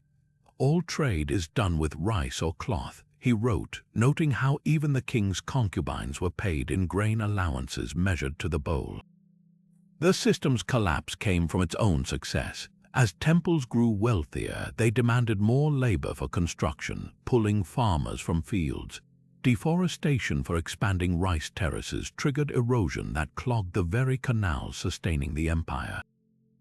By the 15th century, the barrays lay choked with silt, their carefully balanced equations of water and worship undone. Modern economists see echoes in state-run commodity systems or even blockchain network, centralized structures that thrive on consensus until the moment they don't. Those crumbling temple ledgers hold a warning. When an economy bases everything on faith, whether in gods or algorithms, it only works until the water stops flowing. Deep in the sun-baked markets of medieval West Africa, 2 piles would appear like magic at dawn, a mound of golden dust left beside a slab of rock salt, each carefully measured without a single word exchanged between traders. This was the silent barter system at the heart of Ghana's empire, where gold and salt, 2 substances that could mean life or death, flowed across the Sahara in a dance of mutual need so precise it required no common language. Picture a Berber merchant arriving at the fabled city of Ayuda Coast, his camel train laden with salt blocks hauled from distant Taghaza. he'd retreat to a safe distance while local gold traders inspected his wares, placing what they deemed a fair quantity of gold beside it. If the Berber approved, he'd take the gold and vanish into the desert. If not, he'd wait until more gold appeared. No haggling, no contracts, just trust forged through centuries of flawless reciprocity. The scale of this trade would dwarf modern imaginations. Arab chronicler al-Bakri described Ghana's royal treasury storing gold nuggets the size of boulders, with the king himself conducting ceremonies where golden staffs were pounded into dust to maintain scarcity. But here's what outsiders missed: the gold dust economy was a masterclass in controlled inflation. By banning solid gold nuggets from circulation and insisting all transactions use meticulously weighed dust, Ghana's kings created a closed monetary system. A merchant might carry a hollow quill filled with gold dust to pay for goods, each pinch calibrated using standardized weights carved from exotic materials like ivory or hematite. Archaeologists have unearthed these weights in patterns matching Islamic ounce measurements, proving Ghana plugged into transcontinental trade networks while keeping absolute control over its golden lifeblood. Salt, meanwhile, traveled north on routes so punishing they birthed legends. Taghase's mines, a wasteland where slaves cut salt slabs under a scorching sun, produced blocks so vital they were traded ounce for ounce with gold in the south. Mansa Musa's famous pilgrimage to Mecca wasn't just a religious journey, it was a calculated advertisement for West Africa's economic might. When his caravan distributed gold so lavishly it crashed Cairo's economy for a decade, he was showcasing the end product of those silent desert exchanges. The real power lay in the asymmetry. Ghana's rulers taxed every ounce of salt entering their lands at 2/3 of a dinar, while gold moved under armed guard along secret paths known only to designated trading clans. The system's brilliance was its invisibility. Unlike coinage that could be counterfeited or silks that could unravel, gold, dust, and salt were immutable. A merchant from Sijilmassa might never meet his Wangara counterpart, but both knew a handful of dust weighed the same in Timbuktu as it did in Koom by sale. When European maps later labeled West Africa as the Gold Coast, they were glimpsing only the echo of a system where value wasn't stamped by kings, but measured in the shimmer of dust against a brass scale, a monetary philosophy so enduring that today's artisanal miners still pan gold using techniques unchanged since Ghana's golden age. Amid the labyrinthine canals of Venice, where gondolas sliced through misty dawns and merchants haggled in a dozen languages, a golden coin quietly revolutionized global finance. The Venetian ducat, first struck in 1284, wasn't just currency, it was a promise etched in metal, containing 3.5 grams of pure gold so consistent that Egyptian sultans and Flemish weavers accepted it without question. Its secret, the Republic's ruthless monetary discipline. While other kingdoms debased their coins to fund wars, Venice's mint masters faced execution if ducats deviated even slightly from the standard. This fanatical consistency turned the ducat into the dollar of the medieval world, lubricating trades from Constantinople's spice markets to London's wool fairs. But gold alone didn't build Venice's empire. It was an ingenious partnership contract called the Commenda that birthed modern capitalism. Picture a young trader with ambition but no funds approaching a wealthy investor on the Rialto Bridge. They'd draft a Commenda. The investor provided 70% of the capital, the trader contributed sweat and sea voyages, and profits were split 80-20 upon the ship's return. These weren't handshake deals. Notaries recorded every clause, from storm insurance to piracy compensation. A single surviving contract from 1345 shows Marco Dandolo investing 1,000 ducats in an Alexandria-bound pepper run, an amount that would yield over 4,000 ducats after accounting for bribes to Mamluk officials and docking fees. The Commenda's real genius was limited liability. If a ship sank, the investor absorbed the loss while the trader walked away with hard-won experience. Spice was the rocket fuel of this system. when a Venetian galley unloaded sacks of pepper at the Fondoco dei Tedeschi, the German merchants' warehouse prices could jump sixfold from what they'd paid in Alexandria. Cinnamon and nutmeg were even wilder. A single cargo might cover an entire fleet's construction costs. Ledgers from the Morosini family reveal how they pyramided profits. Cloves bought in Beirut for 12 ducats per pound sold in Bruges for 48, with portions reinvested into Croatian silver mines and Sicilian grain shipments. The entire city functioned like a hedge fund, with nuns, convents, and fishmongers alike buying shares in voyages through the Costa di San Giorgio, the world's first publicly traded bond market. Yet Venice's true innovation was information arbitrage. While the Doge's palace glittered with gold leaf maps, the real intelligence flowed through the scuol guilds where ship captains debriefed over glasses of Malvasia wine. A whisper of drought in Ethiopia meant hiking coffee bean prices. News of a Mongol raid on the Silk Road signaled to buy up saffron futures. When Columbus stumbled upon America, Venice's spies had the report on the Doge's desk before his ships even reached Barcelona, though they tragically dismissed it as irrelevant, clinging to their spice routes. That miscalculation would prove costlier than any storm, as Portuguese caravels soon bypassed Venice entirely. Those weathered ducats in museums today aren't just relics, they're monuments to the moment when finance stopped being about metal and started being about the velocity of trust. When Genghis Khan's horsemen thundered across the steppe, they didn't just conquer empires, they built history's most unexpected free trade zone. The so-called Pax Mongolica wasn't about peace through diplomacy, but through ruthless efficiency. Picture a Venetian merchant in the 13th century riding from Crimea to Beijing without paying a single tariff, his wagon laden with silks and spices protected by a paisa, a golden passport bearing the Great Khan's seal. This wasn't just safe passage, it was a guaranteed profit margin thanks to Genghis's simple but brutal policy. Attack a trade caravan and your entire village would vanish under hoof and flame. The result, a 6,000-mile economic corridor where goods, ideas, and even plagues moved faster than ever before. The real engine of this system was the yam, a postal relay network that put Rome's cursus publicus to shame. Every 20 miles along the Silk Road, fresh horses waited at fortified stations, their riders capable of covering 200 miles in a single day. Marco Polo marveled at how a message could cross the empire in weeks rather than months, with each courier blowing a horn to signal his approach. But here's the twist, these weren't just mailmen. They functioned as economic auditors, carrying sealed reports on local market prices to prevent governors from gouging traders.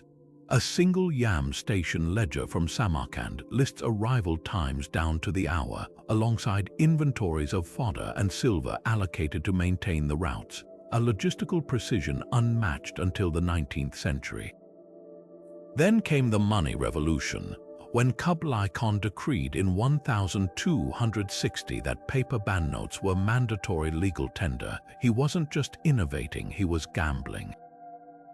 These weren't the crude promissory notes used sporadically in Song China, but a fully fiat currency backed by nothing but Mongol authority. Each note bore a warning. Counterfeiters will be executed along with their entire families, stamped with vermilion ink made from crushed rubies. Venetian traders scratching their heads over these flying money receipts soon realized their advantage. A merchant could deposit silver in Beijing and withdraw its equivalent in Tabriz without risking bandits. The system's fragility lay in its dependence on terror. When the Black Death disrupted the Yam network and rebel factions began rejecting paper money, the entire Mongol economic edifice crumbled like a decaying caravanserai. Yet its legacy whispers in modern FedEx tracking numbers and blockchain promises proof that the fastest way to get rich isn't always inventing something new, but making sure everyone else can move freely. Those tattered banknotes in museum cases, they're not just paper, they're the ghostly blueprints of globalization's first draft. When Mansa Musa left Mali for his legendary Hajj in 1324, he didn't just pack camels with supplies, he loaded an entire empire's worth of gold onto a caravan stretching as far as the eye could see. Chroniclers described a procession of 60,000 people, including 12,000 slaves, each carrying a 4-pound gold bar, and 80 camels lugging another 300 pounds of gold dust.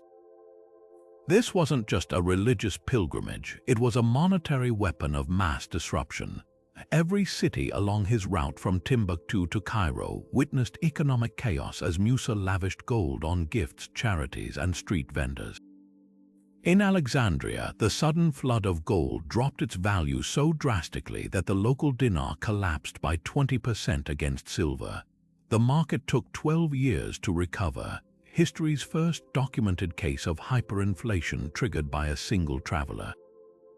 Yet the irony was exquisite. Mali's wealth came from its mastery of gold's scarcity, not its abundance. While European kings scraped together coins from exhausted mines, Musa controlled the Bambuk goldfields, the source of 2/3 of the Old World's gold. His secret, a deliberate economic sleight of hand. Gold itself was considered sacred dust from the gods, unfit for everyday use. Instead, Mali circulated a sophisticated copper currency called mekhelet, shaped into spade-like ingots and guaranteed by royal decree. A single gold dinar could buy 10,000 mekhelet, creating a tiered system where commoners traded copper while gold remained the exclusive tool of state power and international deals. Copper mines in the Sahara fed this system, with smiths casting standardized ingots bearing the mark of the Diamoni Tigui, Mali's Minister of Trade. Timbuktu's economy operated on an entirely different currency, knowledge. The city's legendary Sankore University functioned as both an intellectual hub and an economic engine, where students paid professors in salt, cloth, or labor instead of gold. A single scholarly manuscript like al-Sahili's architectural treatises or the Tariq al-Sudan could fetch enough salt to feed a family for months. Book copying became a lucrative industry, with scribes earning more than skilled masons. When Musa returned from Mecca with an entourage of scholars and architects, he didn't just bring books, he imported an entire knowledge economy. The Jingraba Mosque's library alone housed over 700,000 manuscripts, their value calculated not in weight but in the density of ideas per page. The system's brilliance lay in its compartmentalization. Gold bought political alliances, copper greased local markets, and knowledge secured cultural immortality. When Portuguese explorers later arrived with chests of silver, they found Mali's three-tiered economy impervious to their coins. Those elegant copper mekhelet ingots now gathering dust in museums aren't just artifacts, they're reminders that real wealth isn't about how much gold you throw at a problem, but how wisely you distribute what can't be mined from the earth. In the shadow of Aztec temples where blood ran down sacrificial altars, another kind of power flowed through the empire, cloaked in plain cotton garments and whispered codes. The Pochteca weren't just merchants, they were the emperor's eyes, ears, and economic assassins, moving through enemy territories with the stealth of spies and the precision of accountants. Picture a trader kneeling in the marketplace of Tlatelolco, his humble bundle of feathers hiding meticulously knotted strings, a quipu-like system recording debts, inventory, and even military intelligence in dyed threads.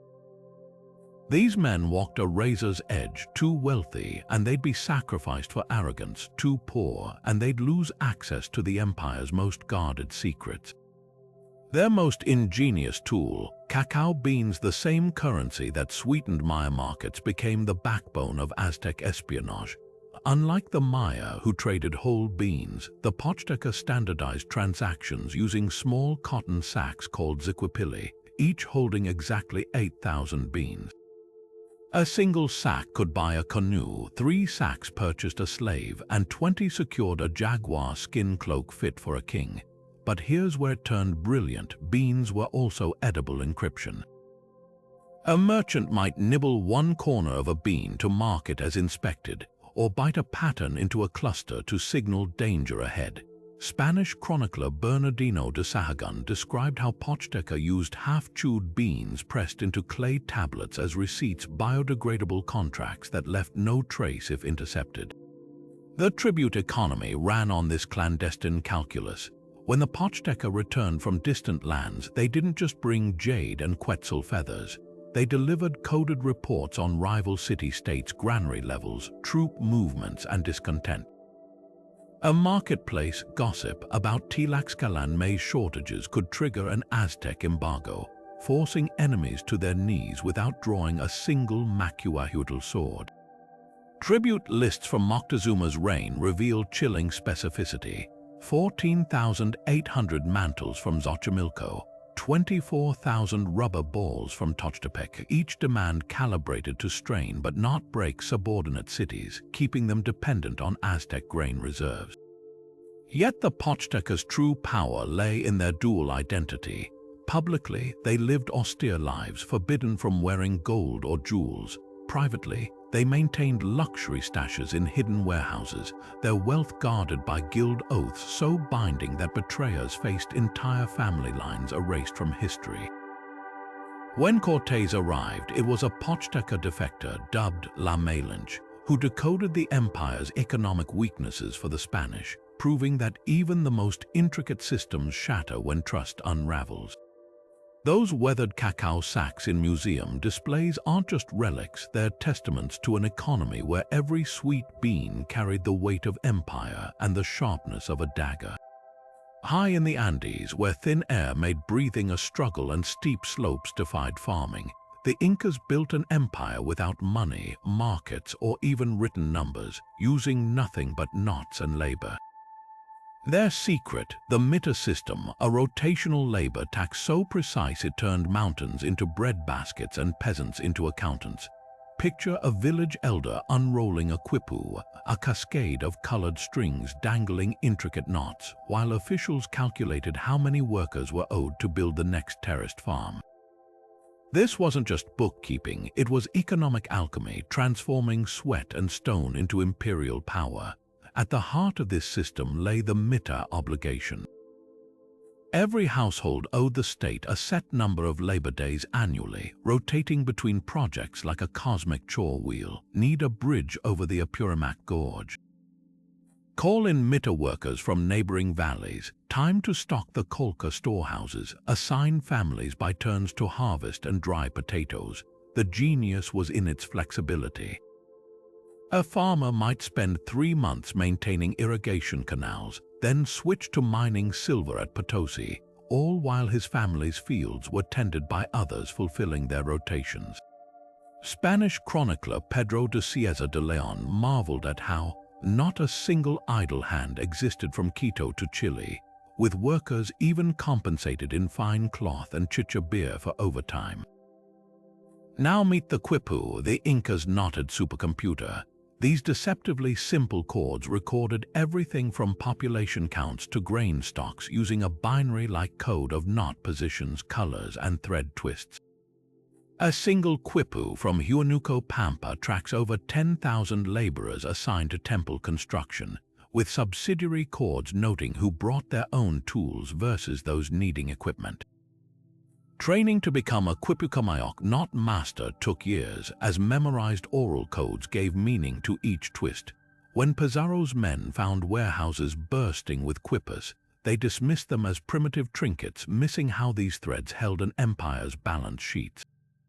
Modern scholars using 3D imaging have decoded knots corresponding to specific mita obligations, revealing a mathematical precision that put Europe's parchment ledgers to shame. But the system's true masterpiece was its agricultural terraces. By transforming Andean slopes into staircases of fertile fields, the Incas didn't just grow food, they engineered economic resilience. Each Andean terrace absorbed sunlight differently, creating microclimates where maize ripened at lower levels while frost-resistant quinoa thrived higher up. Hydraulic systems channeled meltwater through precisely graded channels, allowing up to 3 harvests annually where once only scrub grew. A single valley like Colca could feed 50,000 people thanks to mita workers maintaining its stone-retaining walls. labor repaid when famine struck and state storehouses redistributed the surplus. The ultimate test came during El Niño events when coastal fisheries collapsed. Inca governors simply reassigned coastal mita workers to highland potato storage, while highlanders rotated down to rebuild flood-damaged roads. This fluidity, where labor, not gold, was the ultimate currency, let the empire weather disasters that would have crumbled cash-based systems. When Spanish invaders melted down Atahualpa's ransom gold, they missed the real treasure, an economy so adaptable that modern nations still study its blueprints for sustainable resource management. Those weathered terraces still clinging to Andean slopes aren't just farmland, they're stone textbooks in the art of turning collective effort into enduring plenty. While gold and silver coins clinked across medieval marketplaces, the merchants of Song Dynasty China were quietly revolutionizing finance with slips of printed paper, the world's first government-backed fiat currency. Picture a bustling tea house in Chengdu, where a merchant peels off a crisp Jiaozi note from a stack, handing it to a supplier in exchange for sacks of fragrant Longjing leaves. No weighing of silver, no biting coins to test purity, just trust in the red seal of the imperial treasury. This wasn't just convenient, it was an economic earthquake. By the year 1024, the Song government was printing over 2 million strings of cash annually in paper money, each note boldly warning counterfeiters they'd face decapitation for forgery. The system sprang from an unlikely alliance between bureaucrats and merchant guilds. Tea traders tired of hauling heavy strings of copper coins petitioned the state to issue deposit certificates, early IOUs that evolved into standardized bills. These guilds, known as Hang, weren't just business networks, they functioned as quasi-banks, vetting members' creditworthiness and settling disputes. A surviving contract from Fujian shows a shipbuilder receiving paper payment with clauses for inflation adjustments, proving these weren't primitive scrip but sophisticated financial instruments. The real stroke of genius, the Song tied paper money to tax obligations, requiring a portion of all levies be paid in Huizi notes. Suddenly, everyone from peasant to official needed this worthless paper, creating artificial demand that stabilized its value. Nowhere was this system more vital than in the tea horse trade with Tibet. Along treacherous mountain routes, Sichuan tea bricks compressed into discs and stamped with imperial seals flowed westward in exchange for Tibetan warhorses. Each caravan carried not just goods but ledger books tracking transactions in paper currency, allowing merchants to settle accounts across vast distances without moving metal. A single horse might cost 120 tea bricks, payable in Jiaochao notes at Losses trading posts. The Song military, desperate for sturdy Tibetan steeds to counter nomadic cavalry, even established a tea and horse agency that monopolized the exchange rate, an ancient version of central bank currency pegging. Yet paper's rise carried peril. Without hard reserves backing the bills, regional governments succumbed to temptation, printing money to fund military campaigns against the Jin dynasty.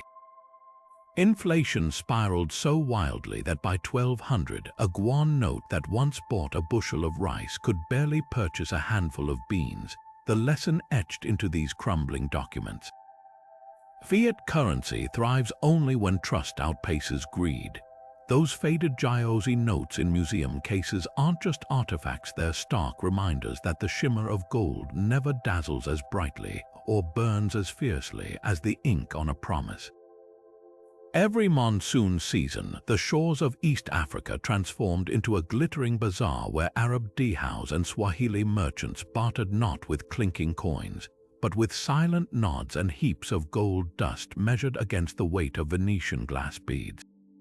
This wasn't trade as Europe knew it, it was a wind-driven economic ballet where timing meant everything. From November to March, northeast winds propelled ships from Oman and India to ports like Kilwa and Mombasa, their holds packed with silks and ceramics. Then, as April's breezes shifted, the same ships raced homeward, their bellies now heavy with African gold, ivory, and enslaved people. Miss the wind and you'd wait a year, miscalculate a measurement and you'd lose a fortune. At the heart of this system lay was copper coins, crude squares stamped with the name of the Sultan, each worth a fraction of a dinar. Archaeologists initially dismissed them as primitive until they realized their genius. These coins weren't meant for grand transactions but for the mundane. A single coin bought a basket of mangoes at the market, 10 paid a porter's wage, and 100 settled a tailor's bill. Unlike gold dust that could blow away or beads that varied in size, these standardized bits of metal brought precise value to everyday life. A hoard found beneath Kilwas Mosque contained 17,000 coins wrapped in palm fiber, a shopkeeper's savings frozen in time. The gold fueling this commerce came from a place the Swahili merchants never saw but utterly depended on, Great Zimbabwe. 500 miles inland, Shona miners tunneled into quartz reefs, extracting gold that made its way to the coast via networks of porters who carried payloads in hollowed-out reeds to evade detection. A single surviving trade ledger from Aden lists a staggering 4,000 ounces of Zimbabwean gold arriving in one season, enough to mint millions of Kilwas coins. The elites of Zimbabwe didn't just supply gold, they shaped its flow. Their envoys demanded specific goods in return: Chinese celadon porcelain for royal ceremonies, Indian carnelian beads for ritual burials, creating a feedback loop of demand that reached across oceans. But the system's fragility was written in the very winds that sustained it. When Portuguese caravels rounded the Cape of Good Hope, they didn't understand the seasonal rhythms. Their cannons shattered the delicate balance, seizing Kilwa in 1505 and intercepting gold caravans. Within decades, Zimbabwe's mines fell silent, its towers abandoned. Yet even in decline, the legacy lingered. Swahili merchants adapted, smuggling gold past Portuguese forts in honey jars and false-bottomed fishing boats. Those uneven copper coins, now gathering dust in museums, aren't just relics, they're remnants of a world where time was measured in monsoon rains and wealth flowed on windswept tides. At the height of Ottoman power, when janissaries marched through Belgrade and galleys patrolled the Red Sea, the empire ran on a peculiar kind of fuel, not just gold or grain, but land itself. The timber system transformed conquered territories into a vast military payroll, where cavalrymen weren't paid with coins but with the right to collect taxes from villages. Picture a Sipahi knight receiving a scroll in Istanbul's Topkapi Palace, granting him revenues from olive groves in Thessaly or wheat fields near Ankara. His salary wasn't measured in ducats, but in the annual yield of those acres, maybe 2,000 acres from a prosperous valley, enough to outfit himself with armor and horses. This wasn't feudalism, it was a meticulously calculated exchange. In return for his parcel, the Sipahi had to muster for war with weapons, retainers, and supplies scaled precisely to his income, a human algorithm turning soil into soldiers. The real muscle behind this system came from an even darker innovation, the devshirm, or blood tax. Every few years, Ottoman scouts would sweep through Balkan Christian villages, selecting 1 in 40 boys between 8 and 18. These children marched to Istanbul in chain-linked groups, weren't destined for chains but conversion and elite training. The brightest became palace bureaucrats, the strongest joined the janissaries. What looked like slavery was actually a brutal meritocracy. A Serbian shepherd's son could rise to Grand Vizier, his loyalty guaranteed by total isolation from family ties. The genius was economic. The Ottomans outsourced military recruitment to their subject populations, turning potential rebels into empire's fiercest defenders. A single janissary's pension record from 1580 shows a lifetime cost of 12,000 akks paid not by the Sultan's treasury, but by the conquered lands that had raised him. Yet the most unexpected engine of Ottoman prosperity buzzed not in palaces or barracks, but in smoky backrooms where men sipped tiny cups of black liquid. Coffee houses introduced from Yemen in the 1500s became clandestine stock exchanges. In Constantinople's Totokail district, merchants haggled over silk contracts between sips, while in Aleppo's Covacane, caravan masters negotiated freight rates using beans as counting tokens. These weren't just social clubs, they were shadow banks. Promissory notes called saftoja changed hands over backgammon boards, allowing a merchant in Cairo to pay a Damascus supplier through a trusted coffeehouse owner, an early hawala system. Even the janissaries got in on the action, using their predictable paydays as collateral for loans that fueled everything from spice ventures to real estate speculation. The system's downfall came from its own success. As timber lands grew overassigned, cavalrymen could no longer afford proper gear. Janissaries, forbidden to marry but powerful enough to demand wages in silver, morphed from elite troops into a hereditary caste staging palace coups. And those coffeehouse financiers, when Sultan Murad Roman IV banned coffee in 1633 fearing sedition over Demitasse cups, it wasn't just caffeine withdrawal that sparked riots, but the paralysis of informal credit networks. The lesson etched into those abandoned timber scrolls and empty coffee cups: even the most ingenious economic ecosystems wither when their human elements rebel against the machine. Beneath the marble domes of Mughal India, a soldier's status wasn't measured by the scars on his body, but by the numbers in Emperor Akbar's ledger. The Mansabdar system transformed nobility into a precise mathematical equation where every emerald in a lord's turban and every stallion in his stable corresponded to a rank between 10 and 10,000. Picture a gilded court in Fatehpur Sikri, where Rajput warriors and Persian scholars stood shoulder to shoulder as Akbar's ministers calculated their worth. A Zat number reflecting personal prestige, a Sawar tally counting cavalrymen they must maintain, and a salary paid not in coins but in revenue rights to sprawling farmlands. This wasn't just bureaucracy, it was an empire monetizing loyalty itself. At the heart of this machine lay the Zabt record census documents so meticulous they tracked each village's expected wheat yield down to the last bushel. Teams of Caloris revenue officers fanned out across the empire with standardized bamboo measuring rods, categorizing fields by soil type: black earth for cotton, alluvial silt for sugarcane, rocky plots for millet. A single ledger from Gujarat details 3 harvest assessments per field accounting for drought, flood, and average years, with tax rates adjusted accordingly. The genius wasn't just in fairness but in incentive. Farmers who exceeded estimates kept the surplus, while mansabdars who squeezed their lands too hard found their ranks downgraded at the next imperial review. These flowing rivers of grain and silver converged in projects like the Taj Mahal, a monument built on economic alchemy. When Shah Jahan commissioned his marble elegy for Mumtaz Mahal, the funds didn't come from plundered treasures but from the mansabdar system's relentless efficiency. 20,000 workers toiled for 22 years, their wages drawn from the land revenues of 37 Jagirs revenue districts specifically assigned to the project. The ledger from 1641 shows surreal precision: 800,000 rupees annually for artisans, another 50,000 for lapis lazuli from Afghanistan, even line items for the 1083 elephants transporting materials. Yet the system's brilliance concealed its fragility. As mansabdars passed ranks to heirs, the empire bled territories to maintain salaries. When Aurangzeb's wars drained the treasury, he printed hollow promotions, do a spa see a spa ranks promising double or triple pay without land to back them.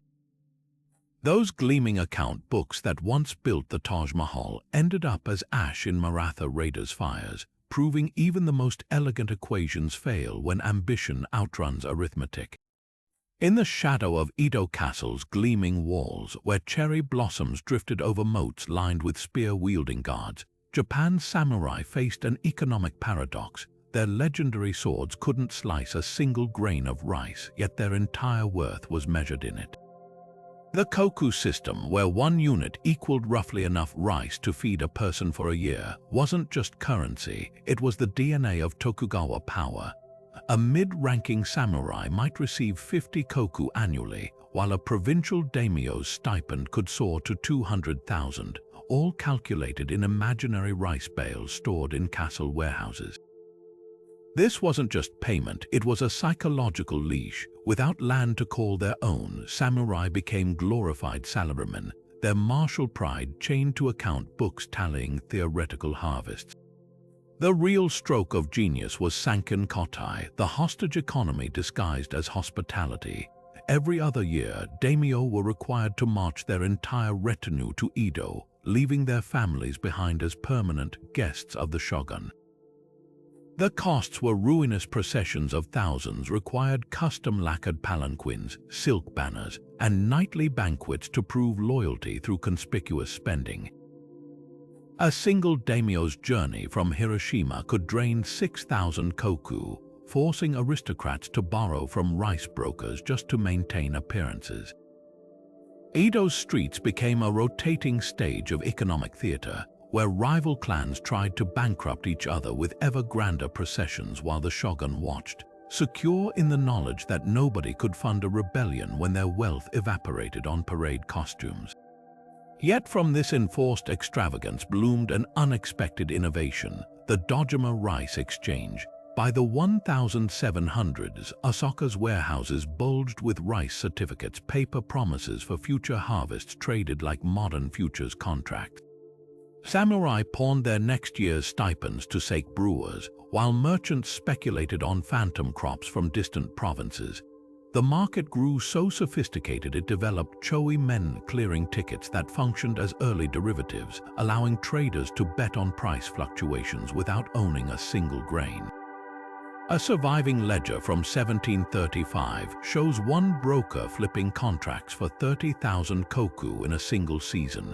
His profits measured in silver can coins, but ultimately rooted in the same humble rice that fed his grandfather's enemies. The system's collapse came from its own complexity. When famine struck in the Tenmei era, warehouses stood empty despite bustling paper trades. Samurai, their rice stipends devalued by inflation, sold ancestral swords to pawnshops run by the very merchants they'd once scorned. Those meticulously kept koku ledgers in Edo's archives aren't just records, they're monuments to the irony that an empire built on rice ended up starving from too much abstraction, proving even the sharpest swords can't cut through economic reality. From the barley-silver exchanges of Mesopotamia to the silk-backed credit notes of Song China, these 35 ancient economies reveal a stunning truth. Our modern financial systems are just variations on themes played out centuries ago. Think about it, the Olmecs turned jade into geopolitical power, the Inca converted labor into infrastructure, and Carthaginian merchants drafted contracts so thorough they'd hold up in today's boardrooms. But here's the real kicker, none of these systems emerged in a vacuum. Each was a razor-sharp adaptation to its environment. Whether the monsoon-fed rice terraces of Anka or the wind-driven trade cycles of Swahili city-states. They prove that economics isn't about rigid rules, but about human ingenuity bending scarcity into opportunity. Consider what these civilizations achieved without smartphones or spreadsheets. The Minoans built a maritime empire tracking goods with undeciphered scripts, while the Mali Empire stabilized gold prices using copper tokens and collective trust. The Aztecs ran a spy network powered by cacao beans, and the Gupta dynasty's temple banks offered loans with interest rates that would make modern credit unions blush. Even failures carry lessons. Rome's inflationary spiral and Assyria's overextension mirror today's debates about money supply and resource dependence. These weren't primitive experiments, they were masterclasses in problem-solving where every constraint, whether desert sands or volcanic rock, sparked innovation. So what's the takeaway for us? First, that money is fiction backed by consensus. Whether cowrie shells or cryptocurrency, value exists because we agree it does. Second, that sustainability isn't a new idea. The Khmer and Inca thrived by designing circular economies long before the term existed. Most importantly, these systems remind us that economics is ultimately about people. The Phoenicians didn't dominate trade through brute force but by creating irresistible brands, while the Tokugawa shoguns controlled samurai not with swords but with rice-stipend psychology. Now we'd love to hear your thoughts. Which of these ancient economies blew your mind? Was it the Viking hack silver economy, where broken bracelets became currency, or the Byzantine solidus that held its value for 7 centuries? Drop your favorites in the comments. We read every one. And if you're hungry for more deep dives into how history shapes our wallets today, hit that subscribe button. From medieval merchant guilds to the birth of stock markets, we've got centuries of financial drama coming your way, because understanding where money's been might just be the key to seeing where it's headed